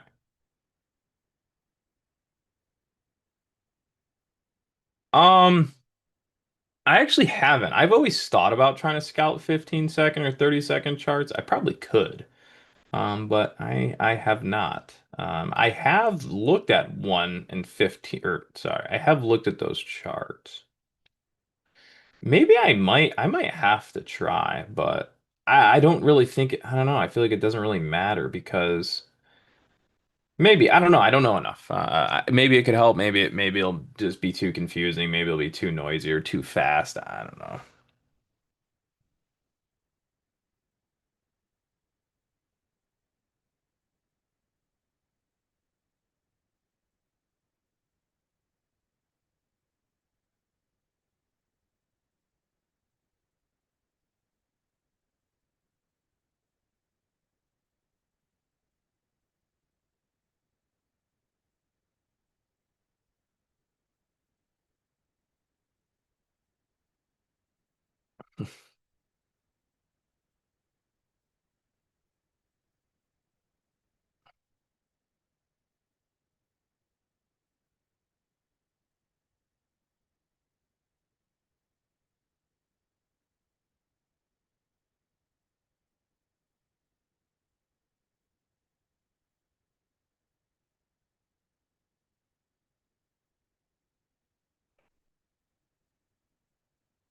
Da da da da da da da na na na na na na.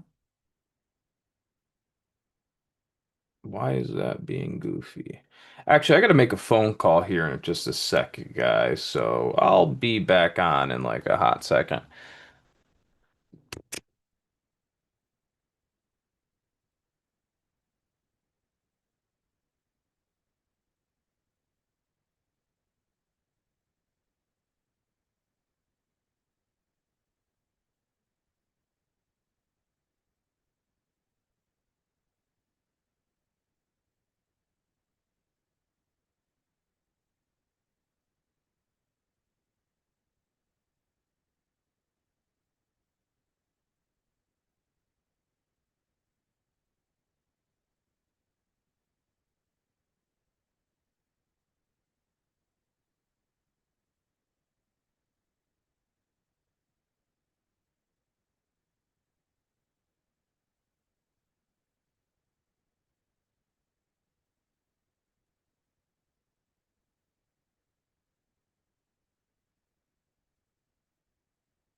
Do do do do do do. Oh no, why is Bitcoin going down? I don't understand.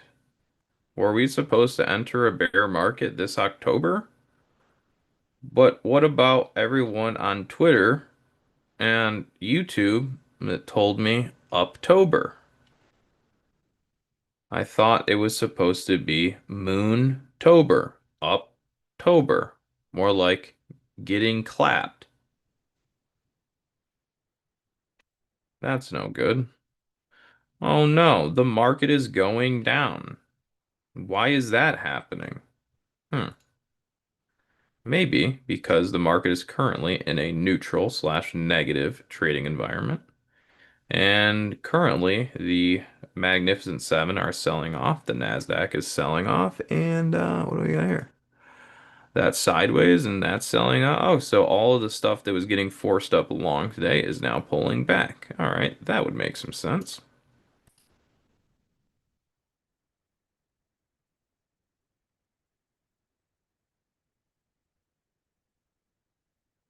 We're gonna have to change that weather. I see. Yeah, we have to fix that up a little bit. I see, I see. So that is under categories, probably. Community, people, organize, content, organize, edit.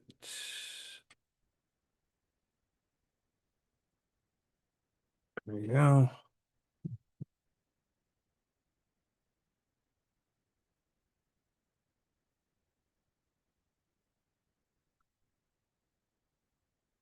Do.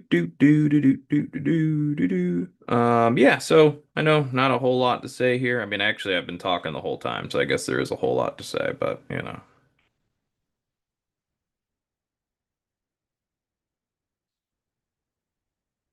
So as we were kind of talking a little bit earlier, the golden pocket on this 30-minute candle is untested, so did we test it? Nah, I mean, close, not quite. I could adjust this a little more. So, we could arguably be looking at a 30-minute golden pocket test as well. If we look at the 15-minute, I think we just did the 15-minute. So, if we're looking at a little 15er. Oh, that's not good. 1 second. Yeah, if you're looking at the 15, we pretty much just did the 15, right? So we rolled the market back to the 61.8 of the 15.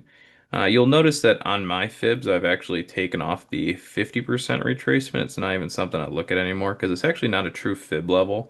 Now, people do use it because of the psychological aspect in the market, but if I'm going to follow true Fibonacci, then you don't even really need it in that sense. So I've kind of taken it off, and it's not that it doesn't help, and not that there isn't value, but if I'm going to fall true fib, then I don't even need the 50. It's just a 618, and realistically, the 1618. Now, of course, 2618, 3618, 423, those are all important too, but the reality is Fibonacci mainly just focuses on 618 and 1618 for balance within pretty much everything. So um, those are always going to be the two most important, obviously. So, anyways. What is this? A 30? It's a 15, so that's untested, that's untested, and yeah, so you have, I mean, there's arguably reasons for the markets to continue sliding, and if you're thinking in terms of golden pocket, right, you have basically this market is not balanced unless it goes to here, and this market on the day is not balanced unless it goes to there. Now it could do that any day it wants, but for the markets to fully balance the price action that's happened today, on pretty much most time frames, if you will, it would need to come down to here and here. Now, does it have to do that? No. Now, how would it do that? Right? It would only go down if there's a reason for it to go down. Now, what is the reason that the stock market goes down or goes up? If the things that create the pricing of the ETF are going down. So what do we see? We see that the Magnificent Seven, those are currently going down. We're not seeing a ton of bullish activity on the Nasdaq or the Nasdaq 100s, etc., or the S&P 500 anymore. The volume of the market's now going down, and the New York Stock Exchange is going down. So currently, from a visualization or just visually looking at these charts, we can see why the market is going down. So, we may come in and go, oh, we have Fibonacci strategy that says, well, the market wants to go here. Yeah, I mean, the market may want to go here because of Fibonacci reasons, but the market solely moves up and down based off of if equities are getting bought or sold, right? So if enough equities get sold, then yeah, we're going to sell down and we're going to complete the balancing of these Fibonacci levels, right? if all of a sudden, for whatever reason, the market's like, actually, we want to get long equities, then we're not going to fill those on the downside. So just because you have fib levels and this and that and the other doesn't make them guarantees, right? That's the hence the point of confirmation and trying to always kind of be on the right side of the bias of the market, right? Because you know, somebody could be looking at a 5 minute fair value gap and someone could be looking at like a 4 hour fair value gap, right? And both of them will work perfectly. But at what point and what time are they going to work? That's always going to come down to what's the direction of the market. And the direction of the market always comes down to trend and market internals and generally like volatility. Volatility, equities, and trend dictate basically up and down on the market. Right. And then from there, the markets will then just attack where the markets are not balanced, right? So if the market has a bunch of things on the downside that are not balanced, and then the market goes into a downtrend, then yeah, it's more likely. So, like for example, someone could be looking at a fair value gap to the downside, right?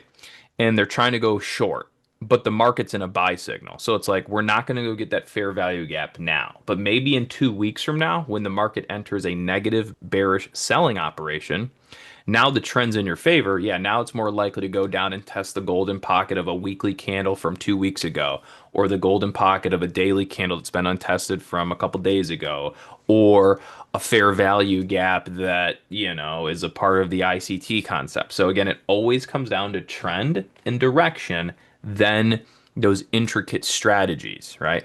So the intricate strategies would be Fibonacci, um, gaps. When we talk about gaps, we're not talking about the typical gaps. We're talking a lot of times very small 1 minute, 5 minute gaps most people don't pay attention to.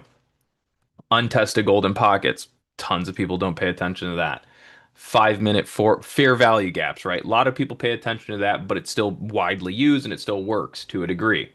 But it always comes down to direction and trend, right? Um, your fair value gap will close when it's meant to, right? So that's what I do see, and I'm not trying to bash, but it's more of like a constructive criticism. So a lot of, and I'm not a perfect trader by any means. If I was, I'd be sitting somewhere. Well, used to say I'd be sitting in the Bahamas somewhere, but nowadays, if I was that successful at trading, I probably would be giving away a lot of my money to like poor people and feeding people and doing things like that, which I do to a degree, but at a higher extent. Anyways, so what I do see a lot of times with fair value gap trading, and really just anything, is it always comes down to direction. So the better you are at understanding trend and direction will give you better idea of if you should be targeting a fair value gap that's upsided or a fair value gap that's on the downside, right? So that's where I've seen a lot of kind of, some traders get into trouble specifically on YouTube. I'll watch a couple of their videos here and there, maybe a stream, and they might be looking for a fair value gap or something like that. And so for example, they're taking a short, going for a fair value gap on the downside, but we just started a buy signal like today or yesterday, so they're basically shorting against the general trend. It usually doesn't turn out so well. You have to get lucky at that point because at that point it's not about your fair value gap filling, it's about the markets being wrong and you being right, right? So if the market goes into an uptrend, you have a gap or whatever that you're trying to fill on the downside, but we just started an uptrend, you at that point are saying I am smarter than the market and I am smarter than everyone buying long today. And that's the only way your fair value gap's going to fill, right? It can happen, but it's just less likely. You would need, when I say you need the market to be wrong, like that's it, right? If we went into a buy signal and there's a big gap on the downside, you're shorting, you want to fill it, that's fine, but you need to be right, and the whole entire market has to be wrong. Now, you'd be better off going long, targeting a fair value gap on the upside, because at this point you would say, I am in agreement with the market, right?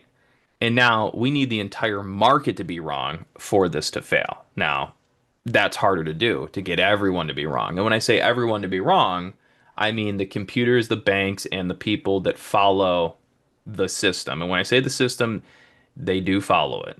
You'd be surprised. So when we literally talk about just putting that one SMA in the chart, that literally is how a lot of higher profile individuals, And banks, computers trade markets. They trade based off of trend a lot of times in SMA calculation. So it starts with understanding the trend. Then you get in line with the banks and big money. Big money moves it up. There goes the closure of your fair value gap. There goes the closure of your untested golden pockets. There go the closure of your unfilled gaps in the direction of the trend. So it always starts with understanding trend first, and then you layer on all the additions from there. Okay.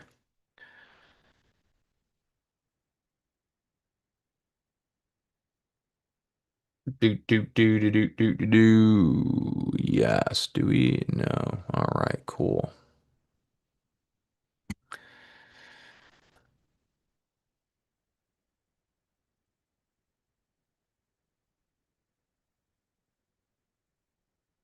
Bahamas. No, I'm sitting in my soon to be rental property, Justin.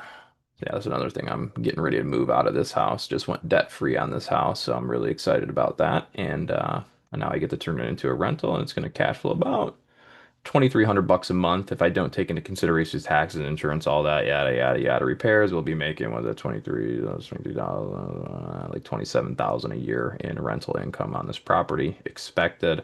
Of course, you got your taxes, insurance, yada yada yada. We can get into it, but we're not. So yeah, I'm really happy about that. That's going well. My real estate portfolio is doing pretty good in that regards. My long-term portfolio, I think, is up 20% this year, trailing 1 year. My Roth IRA, which is my smaller little TOS trading account, I think is at 30 or 30, 33%, 32% this year. The market's only up. Well, now this week it's not going to be. It used to be up 20%, but now with this last market drop, let's see, chat. Let's go to Chat GPT for this. What is the year to date gains on the SPY? The year-to-date gains, year-to-date return, including dividends reinvested, is approximately 17.4%. So my little small TOS trading account's beating that, so that's good. Um, Bitcoin, not doing great now because we're just going down, but mentally prepared for it because obviously we kind of already knew this was expected to happen. So I expect every day, little by little, we're going to be seeing my Bitcoin long-term portfolio continue to get waxed. And that's okay because it's to be expected. It would be much scarier if I didn't know why the market was going down, right? But I think I'm smart enough to know why it's going down. So it's not as bad watching your money just basically disappear because you're like, well, you did kind of say it was going to go down at this time 3 years ago, so you got to watch the gains all the way up. Now you get to watch the gains go away. Now, some would be saying, if you're so confident, why don't you sell? So, well, that's the thing is markets can always do whatever they want. So I'm not willing to part way with my long-term investments under the guise that I think I'm so smart or know so much that I could fully predict it so perfectly that I could just get away with, timing perfect tops and bottoms. So far we have, but can I continue to do that in a way that I'm comfortable parting with my long-term investments? No, I'm not. So that's that.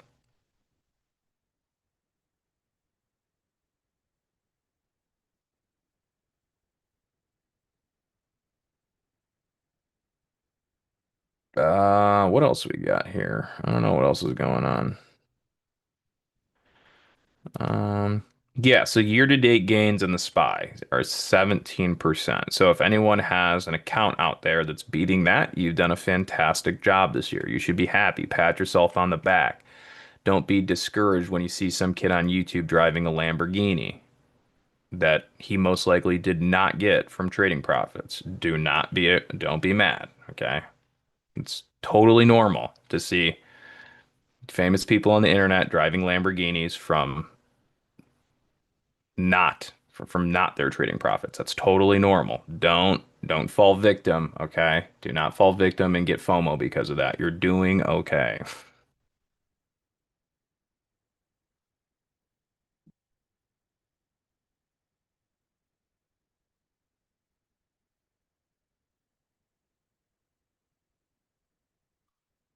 Oh boy. Actually, you know what? I'm going to bring up Bitcoin here. This is something I would like to share with you guys. I don't know if I'll be able to find them perfectly because they're so far back in the chart, but there's a bunch of gaps that no one's paying attention to on Bitcoin. I mean, I'm sure there's some people, and I'm sure someone maybe talked about it on the internet, and someone's probably posted about it on Twitter here or there. I cannot confirm nor deny because I hardly pay attention to anybody else's analysis or trading stuff. I mean, I'll pop on some things here and there, but as far as actually listening and I really don't pay attention to a whole lot of trading stuff this day. Actually, I pretty much watch no trading stuff. I don't, I never watch CNBC. That's the crazy part is like as much as I love the markets, I don't watch YouTube videos on it anymore. I don't listen to news on it really anymore. I don't look for like people to teach me a new strategy kind of thing. Normally don't really test out a whole lot of new strategies. I mean, a little bit here and there. You're always kind of playing around, but it's not that big seeking anymore. I've just been in the industry for too long. For me, I don't think there's really a need to kind of go look around too much. It's just not something I do anymore. But so that being said, I could not say for sure if there's someone on the internet talking about this or not. I don't know. But what I can say for sure is there's not a lot of people talking about it because people's minds they're so attracted to the now um, they just they forget, right? And so, oh wait, no, I have them all mapped off. Perfect. Yay, I already did this. And I saved it and didn't delete it. So all of these lines you see on the chart are all gaps that are unfilled in the futures market. Oh yeah, I do watch Tanja. That's true. I did watch Tanja. Let me rephrase that. Well, I don't really watch. I just kind of try to help. So I will phrase that there. I do go into YouTube streams pretty, I would say frequently, but here and there. Um, so I will go into other people's YouTube streams and try to promote the system so that I can help new traders pretty much get on the right side of the market. It usually doesn't go very well, but at least I'm trying, you know. I know that Jesus would not be mad at my efforts of trying to provide free, legitimate help to individuals around the internet. So I think I'm just wasting my time, but we'll keep trying. But anyways, these yellow lines are all of the unfilled gaps in the market on the futures market. Now, if you're familiar with futures markets to some degree, you will understand that gaps don't, everyone talks about gaps getting filled, and gaps do get filled, whether it's on stocks or the SPY or ETFs and futures, but more specifically, if you're talking about futures, Um, futures really, really don't like gaps in their charts. So, you know, it's okay, put it this way, it's okay if the gap is left in a stock chart somewhere, right? It's far, far, far more uncommon for gaps to be left in futures markets. And I remember studying this during some CMT studies, which I should probably get back to and just pass it, or else it was all a waste of time. But when you're managing, four different rental properties, a company, and then you trade a little bit, and then you're on YouTube, and I mean, there's only so much time and energy you can put towards stuff. But I just love doing too much. I'm a jack of all trades kind of guy, so it's hard for me to stick exactly to one thing forever. I find too much excitement in learning a bunch of stuff and doing a bunch of stuff to do that. But um, yes, anyways, if you really dive into futures and do some academic studies on them and blah, blah, blah, you'll come to find that futures charts do not like gaps being open. All right. So, along the way, Bitcoin's rally this past couple years, I'm going to put this on a weekly chart so or I can go, yeah, that'll work like that. All of these areas right here, these are all gaps that are left in the chart. Now, you may not see them from this time frame because these gaps were either left on like 15-minute charts, maybe a 5 minute, maybe I forget, but they're not specific to daily charts. They're not these are small time frame gaps. So that's what I mean is the average individual doesn't really look that detailed into markets, 5 minutes, 1 minutes, things like that. But we do. I do. Traders in our chat room do. Brandon does, which is our lead trader here. We do, he does, I do, you guys do now, but not everyone and not most people, right? So most people in the world have zero clue that for the last couple years as Bitcoin rallied up, the futures market has left behind multiple gaps in time frames, maybe as low as 1 minute and 5 minute charts that we're tracking still that need to be filled. And when we say need to be, not that they need to be, but it's just in a futures market, it's most likely going to happen at some point in the future. So we just never forget about them. So then when we see the markets are rolling from 127,000 and they're going down, it's like, well, I mean, there is reasons that most people don't know that it should go down and fill a gap around 90,000. Oh, and there's one at 67. Oh, and there's one at 60. And there's one all the way down to 50,000. So then when you make a post, regardless of making a post, right? You go on the internet and you're talking to your trading friends in Tanja's YouTube stream. You're like, hey guys, Bitcoin can go down to 50K. You're crazy. It's going up. Why would you ever say that?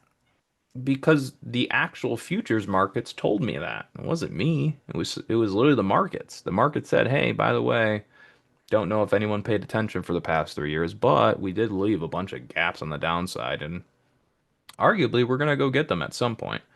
All right. So keep that in mind that you got a lot of unfilled futures gaps on Bitcoin, and they're all of these levels that I'm showing you on the chart. So, yes, it is my expectation that over the next year plus, we're going to be going down and we're going to start filling those things. Um, and yeah, my hope is that I'm completely wrong and that is not true.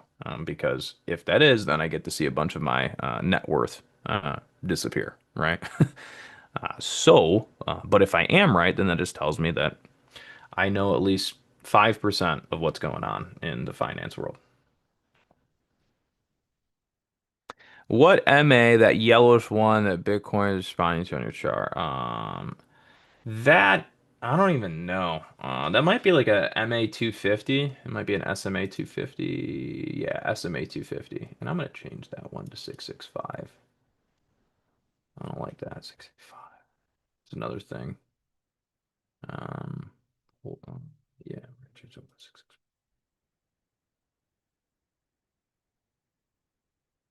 I buy and hold Bitcoin, and I'll occasionally trade micro Bitcoin futures here or there. It just depends. Like if on the day I wake up and I'm sitting in front of the computer and Bitcoin hits one of those daily VWAPs or weekly VWAPs, then that's when I'll either scalp, which it's funny when you say scalp Bitcoin, because Bitcoin, when you enter into a Bitcoin future on a micro, I mean, if Bitcoin moves $100, that's 100 points. Granted, it's all priced accordingly, so it's not like a crazy P&L shift if you're just doing one micro. If you do a couple, then yeah, it gets a little big, um, but yeah, if I'm, but I buy and hold Bitcoin. I dollar cost average Bitcoin. I've been waiting for Bitcoin to go into a bear market this October so that if I wanted to buy a bigger position, then I'll have the opportunity to do so within the next year and some change. I am not buying big Bitcoin right now. I just dollar cost average it. And then if it cycles down big, I will then deploy capital into Bitcoin. But for now, I'm not going to go and leverage up Bitcoin on these highs because I think we're going into a bear market. And there's too many reasons that I see for it to go down that I'd be willing just to throw in a big chunk of change on it, right? Things go up and they definitely come down. They do not go up for forever. So, for you guys, here's some ideas that you could get involved with, whether you want to own Bitcoin, that's fine. Or like, for example, let's just say everything is true and everything's correct, and Bitcoin gets absolutely spanked over the next year and a half, 2 years, right? You could buy the Bitcoin ETFs. You could buy Bitcoin. You could take long-term options on MSTR, BTCS. I think I'm saying that correctly. You could do long-term leap options, right? You could buy Bitcoin. You can buy an ETF. You can buy miners, right? So there's so many different ways you could get involved. However you want to do that is up to you. I am going to involve myself in many ways. I'm going to buy more Bitcoin, probably. I'm going to probably buy some long-term leap options. I'm probably going to buy, I don't know if I want to buy the ETFs. I've debated it. I might buy some of the ETFs. I don't really know. I mean, it's like I already own Bitcoin. It's like, why would I own the ETF, right? You know what I mean? I don't really know. In the multiples, I mean, really shouldn't be that much different. So I'll probably be looking at buying more Bitcoin. I might buy some equity into some, Bitcoin stocks, whether it be MSTR and things like that. And then also some long-term leap options on top of that. Because I think I'm dumb enough to time the bottom. So I'm willing to be dumb enough to put some money that I'm willing to lose for the potential for an exponential return on Bitcoin. So yeah, I'm basically gonna try to do like a $1 million trade with some long-term leap options if everything and all the stars align. Which basically means I'm either about to lose 20 G's or maybe hopefully make a lot of money. So we'll see how that all goes.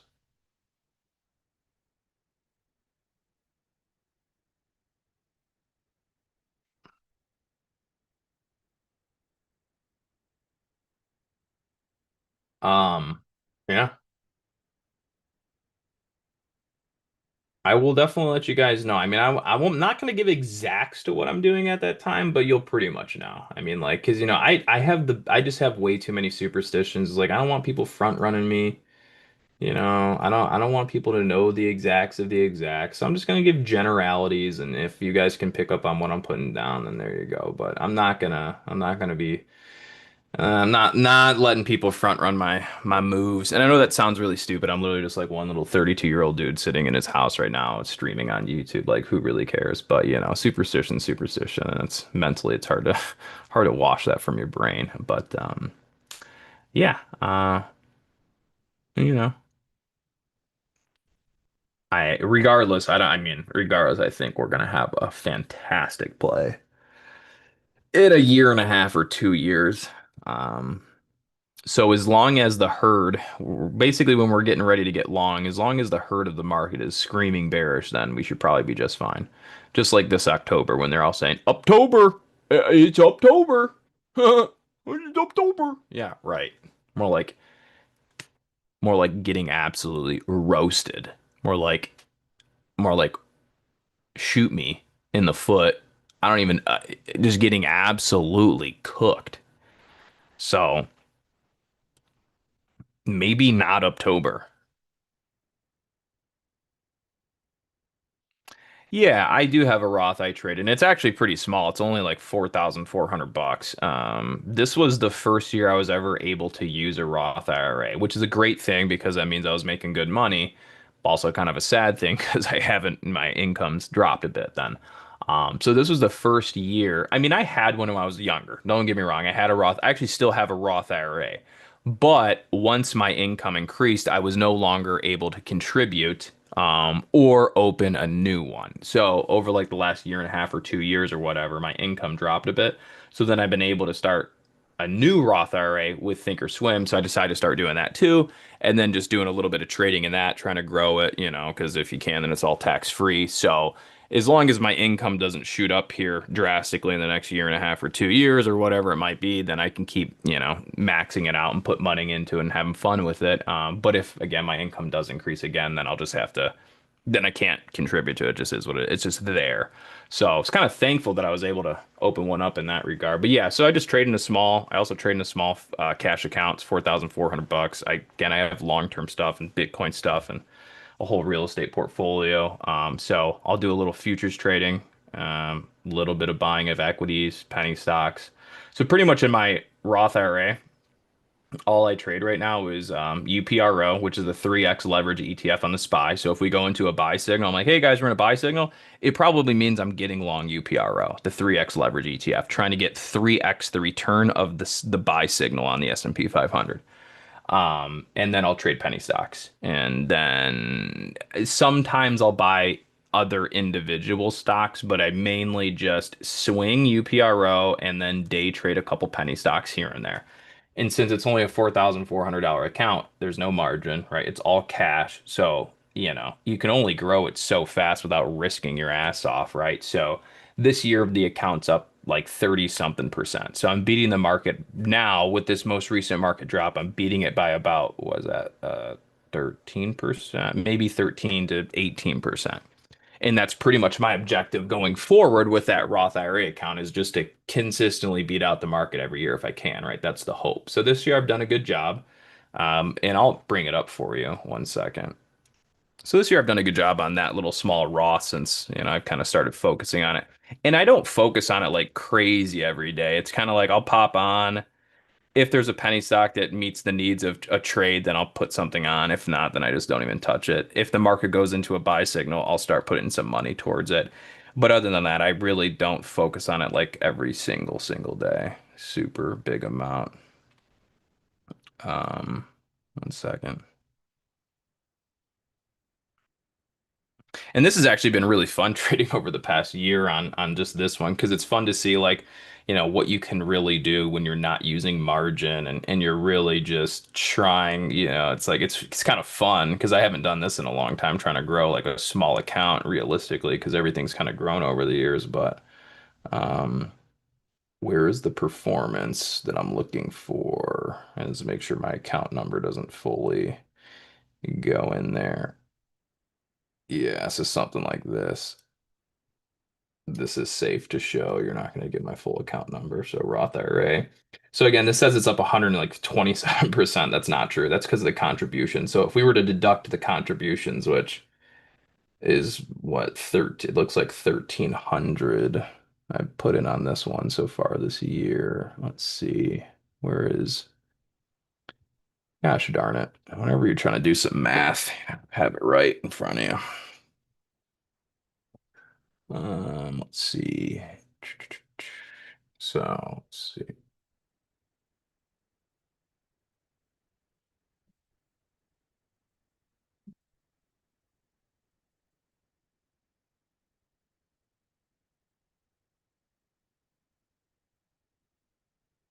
So I am okay, yeah, I don't know. I don't know why they do that. It's really frustrating the way that they calculate the return when that's not real. Let me see if I can find a better one. I don't know. Let's see, date range, 1 year, current year. No, that didn't do it. Summary. Let's just try summary. Yeah, that's a little better, but it's still not correct. No account numbers in this, just make sure. All right, I'm just gonna take a screenshot just in case. I just don't want to, let's just see. But here you go. Should be a year to date in there. So like, so yeah, this is showing it's up 48%, but I know that's not true because of it has to do with contributions. So if we were to remove the contributions, then I think it's like 30 something. I don't know. I could figure it out. I just tried, but then it didn't work. So let's try it one more time.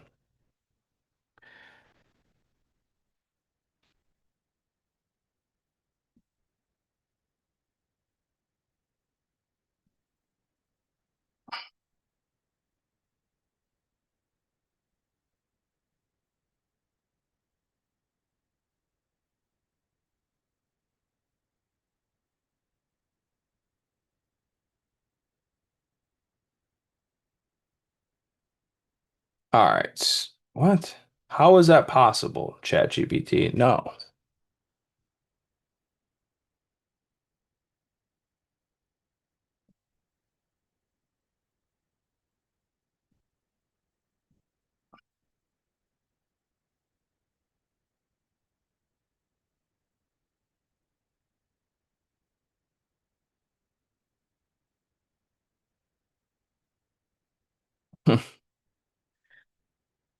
Yeah, okay. So here it is. So it's 32%. So minus the contributions off that 48% year-to-date gain, it's 32%. So I've pretty much done that without over leveraging the account, which that's the objective. Because the last thing I'm going to do is just basically over leverage my Roth IRA investing account. That would be kind of silly. So we're not going to do that. So again, we're not putting on Ross Cameron gains in our Roth IRA by, buying up thousands and thousands of shares. It's just too risky to do in that account. So that being said. We've grown at about 32% this year, minus contributions, solely by just trading a few penny stacks here and there, and then swinging the stock market when it enters buy signals and using a 3 times leverage ETF so I can get triple the gain of the market. All right. And obviously, you can do that long term, you'll be just fine. So that's that.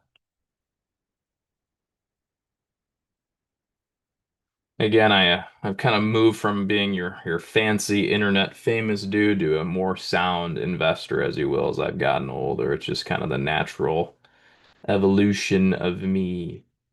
So, anyways, where are we at with the market? What do we got going on? Can you make any more money today?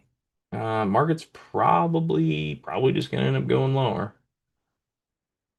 But let's actually look at, I actually haven't taken a second to look at what's going to happen next with Bitcoin. So let's try to figure that out because then, we'll see. So we took out that guy, which means we're going to be below this guy. So I'm just going to basically play around with VWAPs until I see what makes sense. That's pretty much it. So. This one should be broken. We used this before.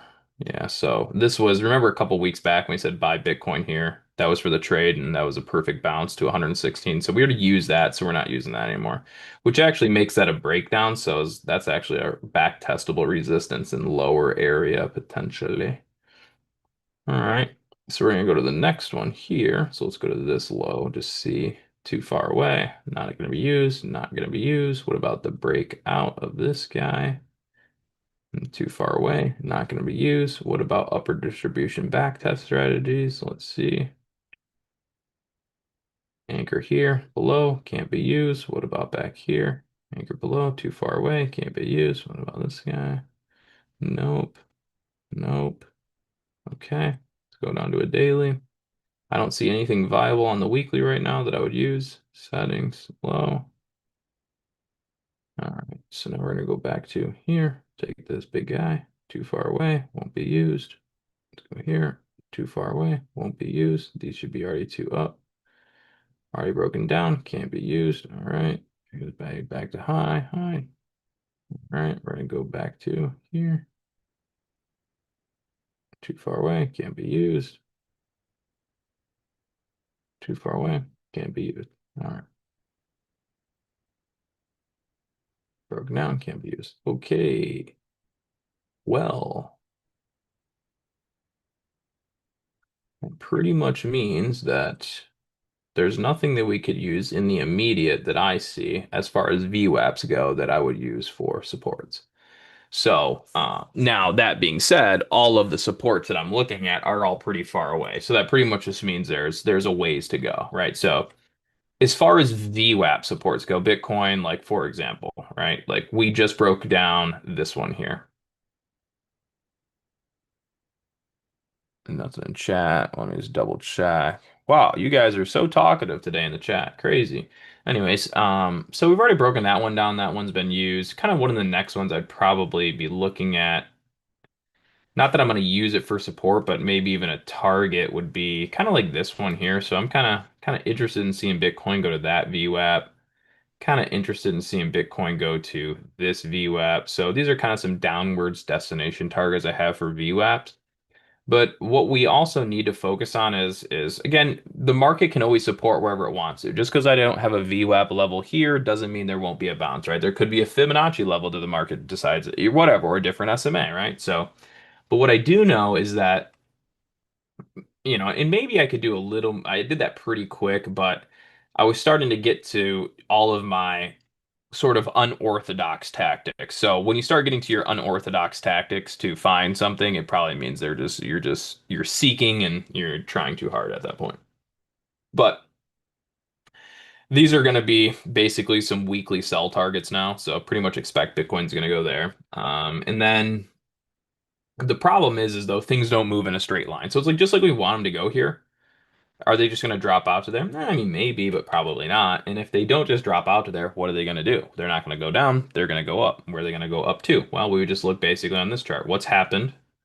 It's going down. All right, let's start with the daily chart. So the daily chart, what do we know? Like, okay, so we know a couple things. So number one, we had the VWAP off the high. So this is was one of our counter trend targets and resistance selling leg starts.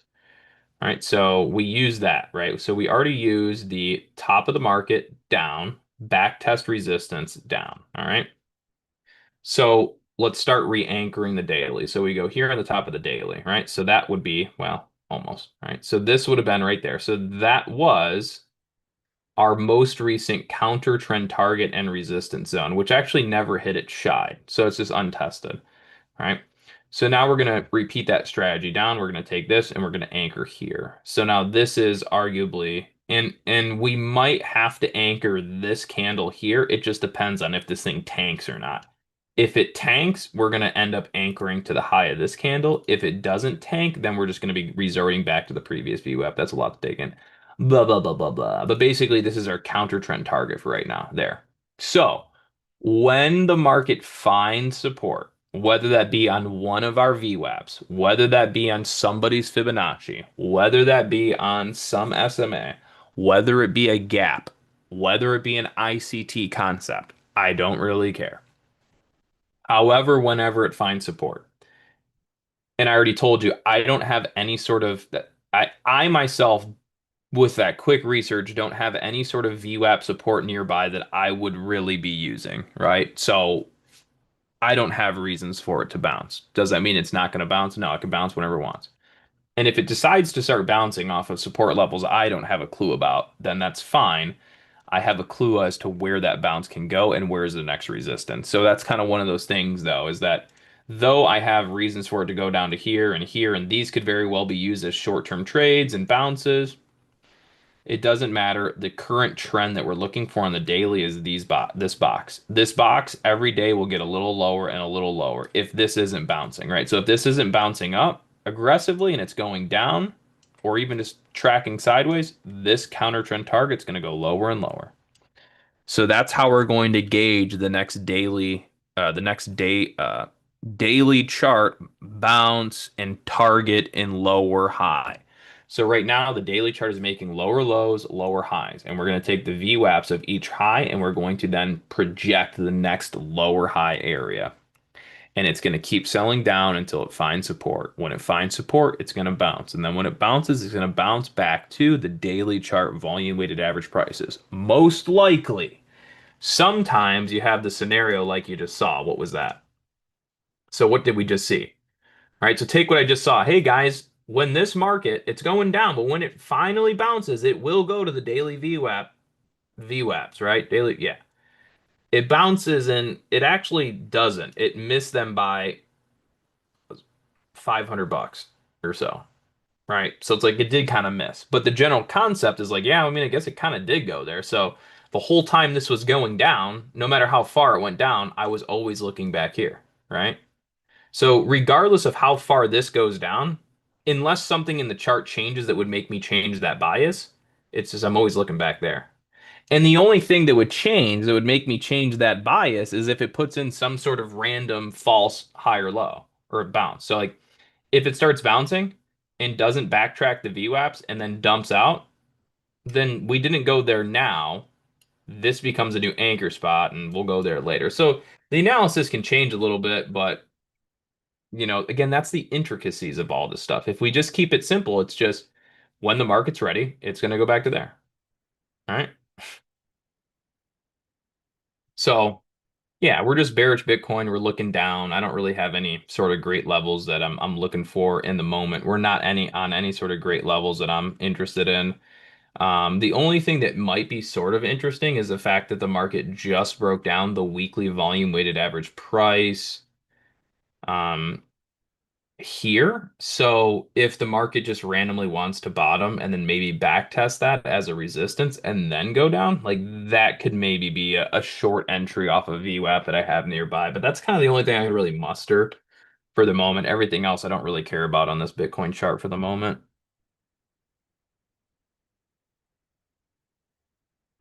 I mean, are they the primary? Yes and no. I mean, yeah, I mean, nah, I mean, I don't know. Probably, actually. I mean, I do use them pretty frequently. I would say the main thing is SMA trend. Probably my main tool right now is simple moving average trend on the S&P 500. That's really where it starts, the trend, right?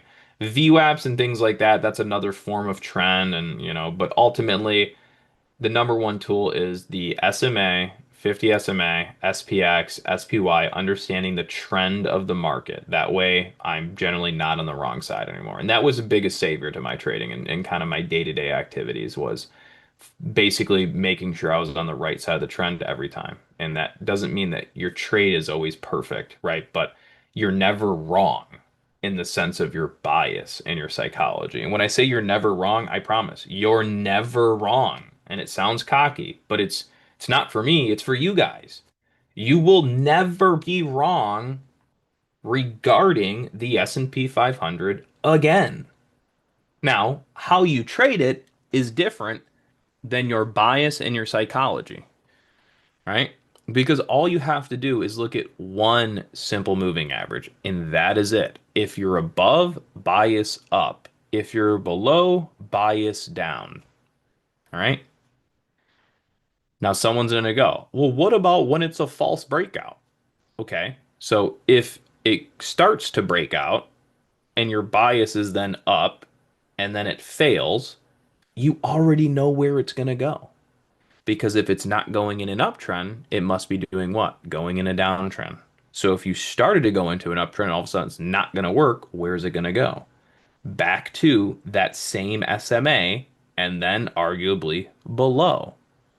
So now you have one level that dictates up and down, and that same level dictates where the market will go on a false breakdown and a false breakout, right? So that's the beauty of it. Yeah, I mean we go over this all. It's there. It's literally nothing special. It's again it's just one SMA and the 30-minute time frame. That's it. So pretty much this right there. SPX. You're supposed to use it on XP. It's easiest to use it on SPX because you don't have to change to pre-market or after hours, even though you kind of need to. So I mean that's it right there, right? So when was the last time I entered swing long market here? All right.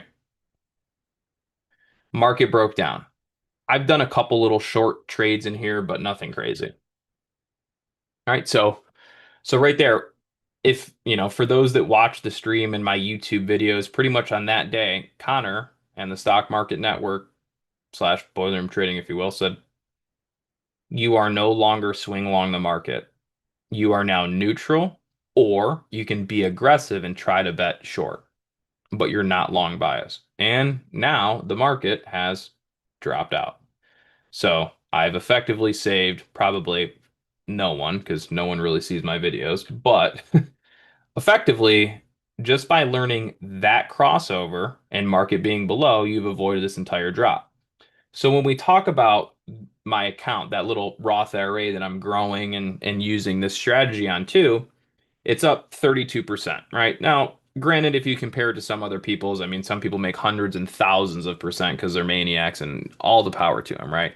I'm ecstatic about being up 32% on a small account and beating the market by 15%. For me, I'm very happy about that, right? Values the 50 SMA. 50 SMA is the one SMA that dictates uptrend and downtrend. Yes, if you're above the 200, you're above the long. No, stop. That's true, but the 50 SMA on every time frame is the dictating SMA for uptrend and downtrend. 100 EMA, 100 SMA, 200 SMA, 666 trend, 665 trend, all fantastic SMAs and all prove valuable and have their moments to shine. But the one undeniable, never going to change is 50 SMA is the midway calculation and dictates up and down for uptrends and downtrends on all time frames. Your 30-minute time frame is just the way that we manipulate the markets in the short term. Now, when I say manipulate the markets, I do entirely mean manipulate the markets. We use that short-term time frame to basically say, market's positive, force it up long, right? Market went negative, neutral, or force it down. So that's how we go from weeks being bullish and someone's in long calls, things are going great. We change the trend negative and volatility spikes. right? Crushes their calls because that's the other thing too, right? So like, look at 1 week we're up, next week shit, it's down. And that is how, as a short-term market analyst and trader, we manipulate the markets. Now, are we really manipulating the markets, or are we just doing what the market tells us? We're just doing what the market tells us. Market says over SMA, bet up. Market says below SMA, foot off the gas pedal, wait. Right? That's it. But the more you watch it, the more you pay attention to it, you realize like, oh damn, like this is basically just how the market goes up and down in the short term, right? And this is how one day will be up, one day will be down. One kid on Twitter, like for example, this past week I've seen a couple of YouTube streams that I popped in here and there, and people are like, man, this government shutdown is really making this market hard. And I'm like, what are you talking about? We're literally just we're in a long, and now the market's just neutral to bearish. That's it, right?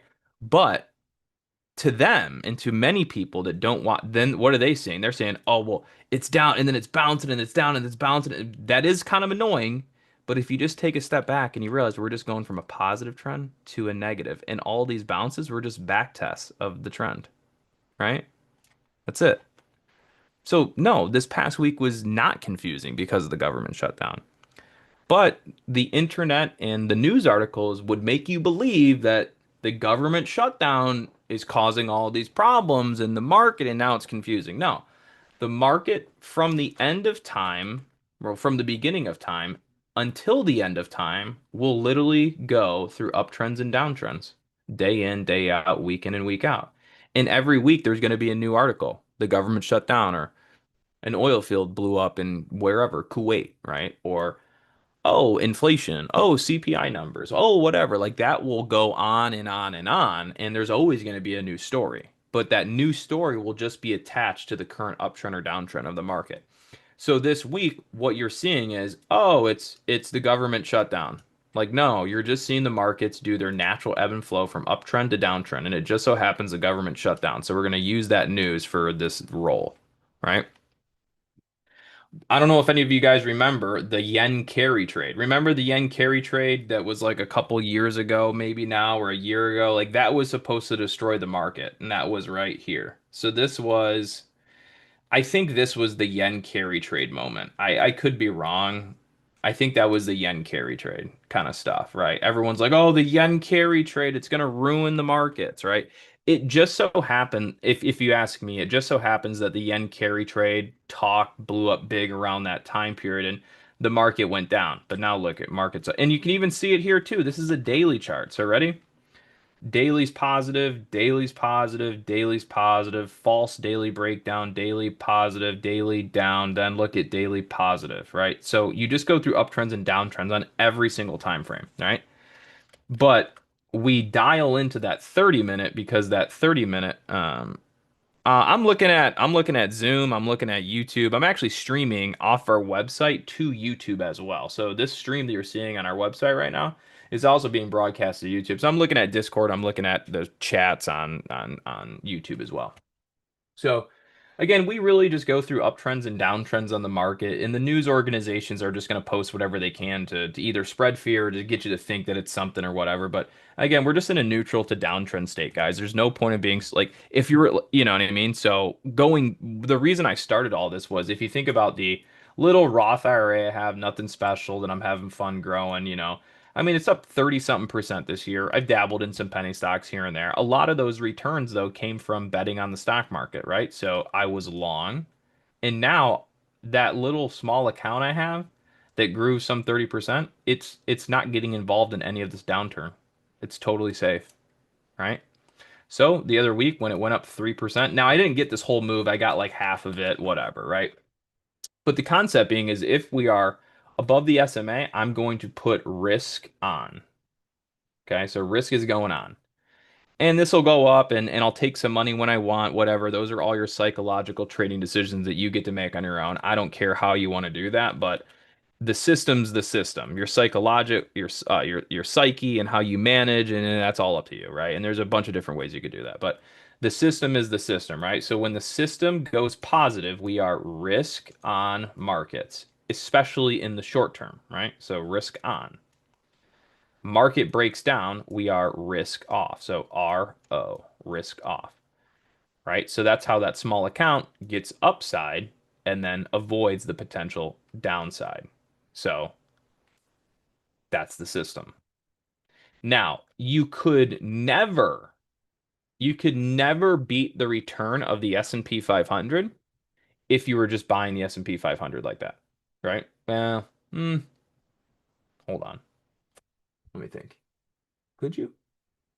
I don't know. I feel like I think I've done this before, but I want to make sure I'm not saying something incorrect. Maybe not that you couldn't beat the return, but let's just rephrase that. It would be extremely hard to beat the return of the S&P 500 by following the system and not using a leveraged vehicle on top of its price action, right? Because if the market goes up 3% here and I just buy the SPY, then what am I get? If I timed it perfect, entry perfect, exit perfect, got that whole move, and let's just say that's 3%, and I buy the SPY, I'm just getting 3%. So I basically matched the return of the market if I timed it exactly perfect, right? But let's do something different. So let's use this system that dictates uptrends and downtrends on the market, risk on, risk off. And now instead of just trading the SPY and getting a 1-to-1 at, say, perfect 3%, right? Because that was what it was. And now I'm going to use UPRO, 3x leverage, all right? This 3% gain is now a potential 6%, all right? So that's how you use the stock market system, and then you use an ETF that the systems created so that they could make a greater return than that of the market. Again, this is all set up. Like this isn't just random, guys. You know what I mean? Like why do you think they have leveraged 3x ETFs and stuff? So you can beat the market. It's hard to beat the market if you don't understand the market, for one, right? So what you have in front of you is you have a system that dictates risk on, risk R on, and you have a system that dictates R off. Now, if you add some leverage and you do it good enough, you can beat the market. And that's why they created leveraged products. So the people in the know, or the banks, if you will, there's opportunity to beat the market. Not only afraid, if you literally could not beat the market, then no one would ever try. So there has to be a way to beat the market, or else literally no one would ever do it. It'd be stupid. No one would ever try. So that's why they literally create products for you to beat the markets. Because if you didn't, well, number one, no one's going to open a new brokerage account. No one's going to spend a bunch of money. So that industry will just start getting clapped. And they don't want that to happen, right? And again, so again, this is a big industry. It's a big game. There's a lot of money. Things are set up specifically the way they are to generate as much money as possible, keep people clicking buttons.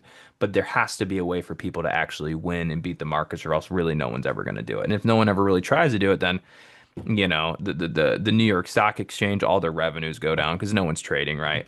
Charles Schwab, TD Ameritrade, Top Step, all these places, they're all done for because no one's trading, right? So the most important thing for the stock market industry is to have people trading, have people spending money. All right, that's the number one goal of the stock market. All right, the number one goal is to make sure people participate, right? So we want as much participation as possible, right? We'll never get anybody to participate in our industry if we tell them the stock market is so hard you're going to lose all of your money. Don't do it. Well, why would I do that? I'll have no customers. All right, let's sit down. Let's think about our marketing tactics here. So, all right, so this is back when the stock market just started and things are going well and improving, and now we're getting into the digital age and blah blah blah blah blah. Right? Here's one. Here, wait, hold on. Let's see. Let's think about this. Like, so let's say I was selling drugs. How do I want to get more customers? Make it harder to get, harder to be high, make the high worse? Well, then I'm going to lose all my customers. Well, that's a bad idea. All right, so stock market. So let's make it super duper hard. Tell everybody that it's impossible. They're never going to win any money and you should never try. Well, what? I'll get no customers that way. That's silly. All right, we got to rethink our strategy here. I have it. I figured it out. We will tell them it's actually very easy if you just recognize a few simple patterns and then you can make a bunch of money. I think that one will stick with the public. And it did, and it stuck very well. So much so that till this day, many people, bull flag, bear flag, head and shoulders, again, that shit does not work. I mean, it does if it's in line with the system. So what do I mean? Here, I see a descending wedge, like bearish flag, kind of. Ready? So ready, watch. Here's like a descending bearish flag wedge, right? But what's it in relation to? It's in relation to the system going negative and staying in a downtrend. So yeah, that bear flag worked perfect as long as the market decided it wanted to stay into a downtrend. Sure, it stays into a downtrend, goes down, and guess what? Someone's gonna go, oh, look at that. See, look at bear flags work. It's like, well, bro, that's a bear flag in a negative system. So yeah, of course, it's more likely to work, arguably, because that's the system, right? So how we got here was yes, the market is set up in a way that it has a system that you can profit from and you can beat the market. And that's why there's 3x leverage ETFs. But you also must understand that the market is set up in a way that it doesn't care if you win, right? It really doesn't care if you win. And it doesn't care if you lose, but it just wants you involved, right? And the one thing they're not going to do is sell the public that this is extremely hard and you should never try. They're going to sell to you that you should start with patterns and even buy some courses. I was a victim of myself thinking, I even sold courses and stuff and that was great. But as I've done it for 12 years now, I realized like I literally was just like an industry plant, right? Like I didn't even know at the time that this is how the industry was using me to get to others, right? So I was used in the industry to a degree as a YouTuber. Like, hey, watch this guy. He's making great videos. Like what he'll tell you about a bull flag, right? And that was right? That's how the system is set up, right? So I was put in place unknowingly, if you will. I put myself there and then I was promoted within that industry, if you will, because I was doing a really good job at selling the market and getting participants. And participation levels were rising through me. That's great. Pump his YouTube channel, right? Get him going. We love it. We don't even care if some of the shit he's saying isn't going to help him. We don't care. But he's getting people to participate. Run it up, baby. Let's go. Right. So that's the full circle of the industry, right? So again, it's a very interesting thing, the stock market. Um, Not only from the trading side of it, but from the coaching side of it, the sales side of it, all the way to the brokers, all the way to the banks. Um, it's such a very intricate, um, perfectly set up system. The average individual will just never know. They'll never see it for what it is. And I think the reason I at least think I see it so well is because I was on the mentoring, trading, coaching side, grew to extreme popularity, fell to zero popularity, totally fine. I'm just saying, like, seeing it through and through on both sides, I've realized portions of, I think, why I was so successful to start, at least in the influencing side. And that's because I was the perfect pawn.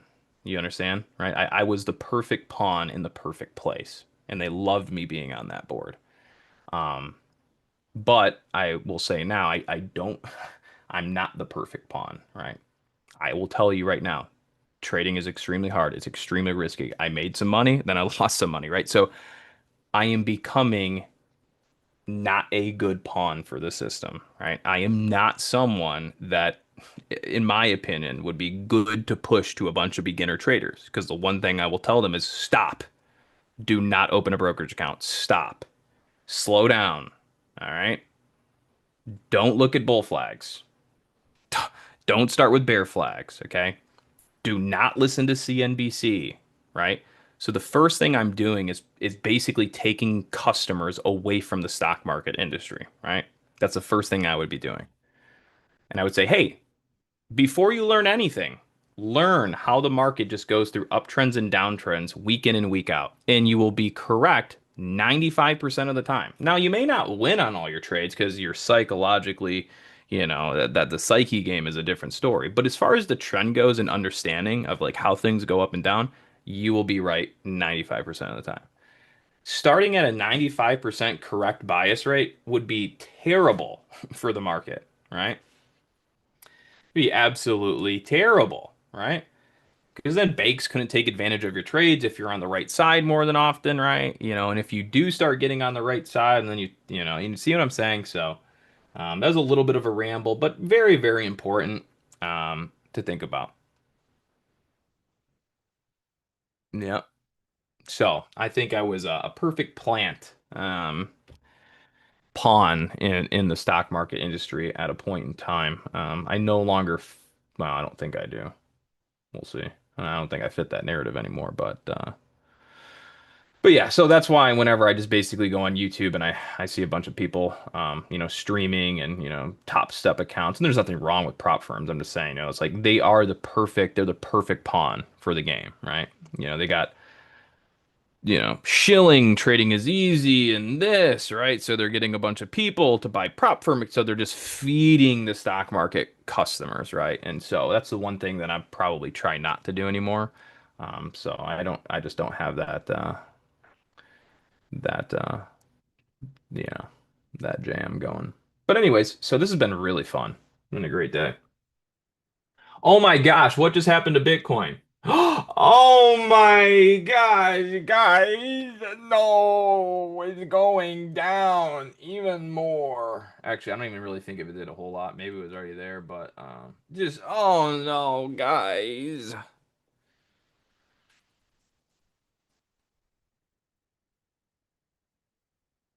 Hold on one second. I got a phone call coming in.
Okay, sorry, I'm back on here, folks.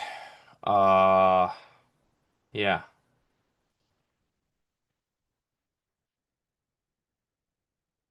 Yeah. So that's that. So, it's getting kind of toasty in this office. Maybe I should probably not be wearing this robe anymore.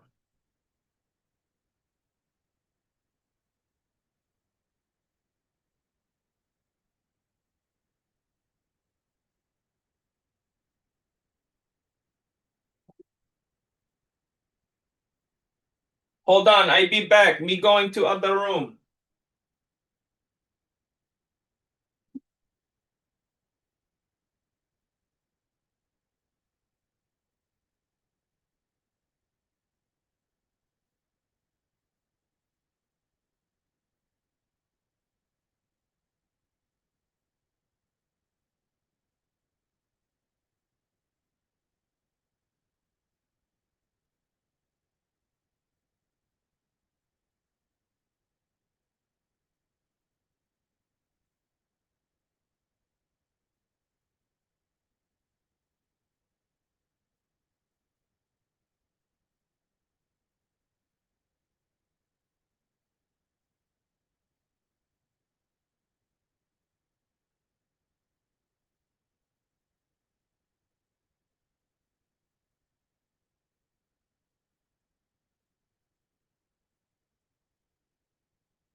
All right. Yeah. Sure. I'm back here. Back. Yeah. Yeah. Yeah.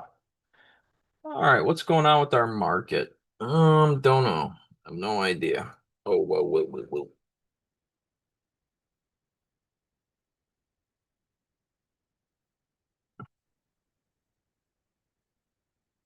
Oh, shnikes. It's gone down to where we said it'd probably go down to. Oh, no. Oh, no, guys. I'm so scared.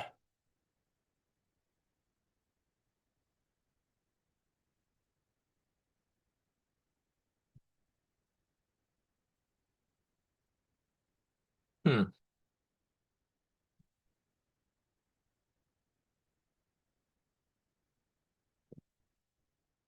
What are we gonna do? What is up, bro? What is up, bro? What up, bro? Hamad Hassan. That's a long name. Let's call you Hassan. What's up, baby? Yeah, I mean, guys, it's probably about that time, 12:23. Probably I'm not too much of an extreme value sitting here just ranting on about randomness, but I think we're all up to speed. Bitcoin, bear market, probably going down. Stock market in a sell signal. Everyone doesn't know what's going on. It's pretty straightforward. So pretty much you can be long bias if you want, but it should be for basically counter trend trading. Remember that all of this is counter trend, right? Also remember that all new uptrends have to have bottomed at some point, meaning that when you're in a downtrend, right? So remember, market goes into uptrend here, market enters downtrend here, okay? For anything to go back into an uptrend, it will eventually have to bottom, then go up, and then go into an uptrend, all right? So yes, by waiting for the market to go into an uptrend, you don't get the bottom. All right. It's okay to trade long in a bearish move. It just has to be oversold. You have to be able to identify that it's truly an oversold bottom, then you can buy it long. But also know that you're not swing long. All right.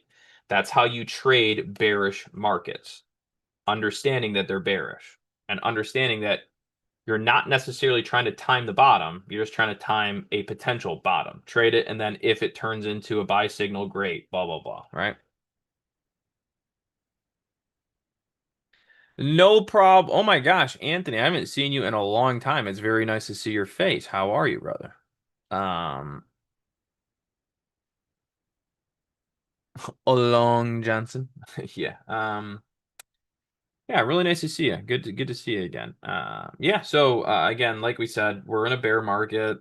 And when I say bear market, I mean, well, we're just in a bearish trading environment and we're just looking for low risk bottom bouncing.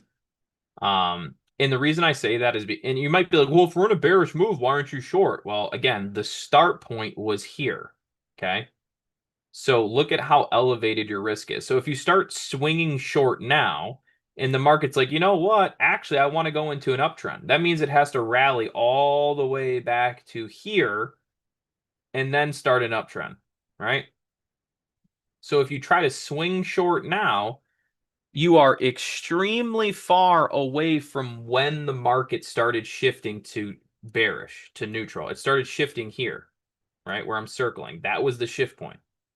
So if you wanted to be swing short, that would be your start point, right? If you go swing short here, you're swinging short on the low of a move, right? Honestly, it looks like that's a 161 too. If you take a fib and you just basically map this high to low, that's almost the 161, not quite. Um, it's not how I would do it anyways. Normally I would if I were going to run a fib on this, it would be first SMA break, so it would actually be like this. Oh, sorry. So if I was going to run a Fibonacci in relation to the system, it would be like that. Oh, uh, wow, I don't like the way they draw they fibs sometimes. Hold on. It'd be like, oh my gosh, Thinker trading view work. Jeez. Like, how hard is it? Like that. So that's how I would run that fib, arguably. Um, The only way I can explain the pull points of this Fibonacci is if you just think about the system, right? So the market was in a bullish move, and then the market flipped trend bearish. All right. And then if you look right in here, right there, that's the 10 SMA. So to me, that's kind of that first impulsive pull point, right? So everyone talks about you have to have a pull point. You're going to do it swing from a high, or your pull points are a high to a low. Well, when I do, and I do them both ways. So I do Fibonacci for the system in both ways. I would fib from like this low point to the high point, right? I would also fib the way I already showed you, which is I would make the 100 the first break over the 10 SMA after the breakdown. So go through this. Market breaks down SMA. Market is neutral to bearish. Now, if I want to pull a Fibonacci, I many times will wait until the market breaks over that 10 SMA because I would see that as like, the true um corrective wave. So this market starts, it goes bearish. So that would be the leg. So to me, that's the leg, right? And then this break over the 10 SMA there, that pop, that's that true kind of distinctive moment in that leg where a algorithmic kind of shift happens. So people think about pulling Fibonacci from a high to a low. My logic is not only pulling it high to low, but thinking of like computers and algorithms. That's a 10 SMA break point. So then I like to pull from here back to the start because the market was going down. It flipped bearish, it bottomed, and then that was a true potential transition back up over the 10. So that a lot of times will be my 100, and that would be my zero. And then you would look for what? You would look for a move to the 161. So if you think about this leg down, 100 is the pull point. Here's your back test of the 618, arguably again, and the trend and stays down. And then next thing you know, gap down goes below 161 and so on and so forth. So it's not necessarily a perfect system, but that's another way you can use Fibonacci on top of the SMA system. All right. But anyways, I will let you guys go. I'll probably be streaming again tomorrow. So far, there hasn't been too much activity on my private streams on our platform. I pretty much have no viewers, but that makes sense because everyone loves being in the trading with Brandon. He's doing a bunch of live trading, making a bunch of money every single day. So a little bit more entertaining in that regard. But basically, haven't had anyone tune into our live streams on our private show. So I'm like, well, no point in me streaming here yet. Might as well be streaming on YouTube. So until our streams start picking up on the private side on our website, most of my time is best spent here. So that's pretty much what I'll do, to a degree. So, anyways, cheers. Have a good one. Catch you guys tomorrow. And yeah, that's it.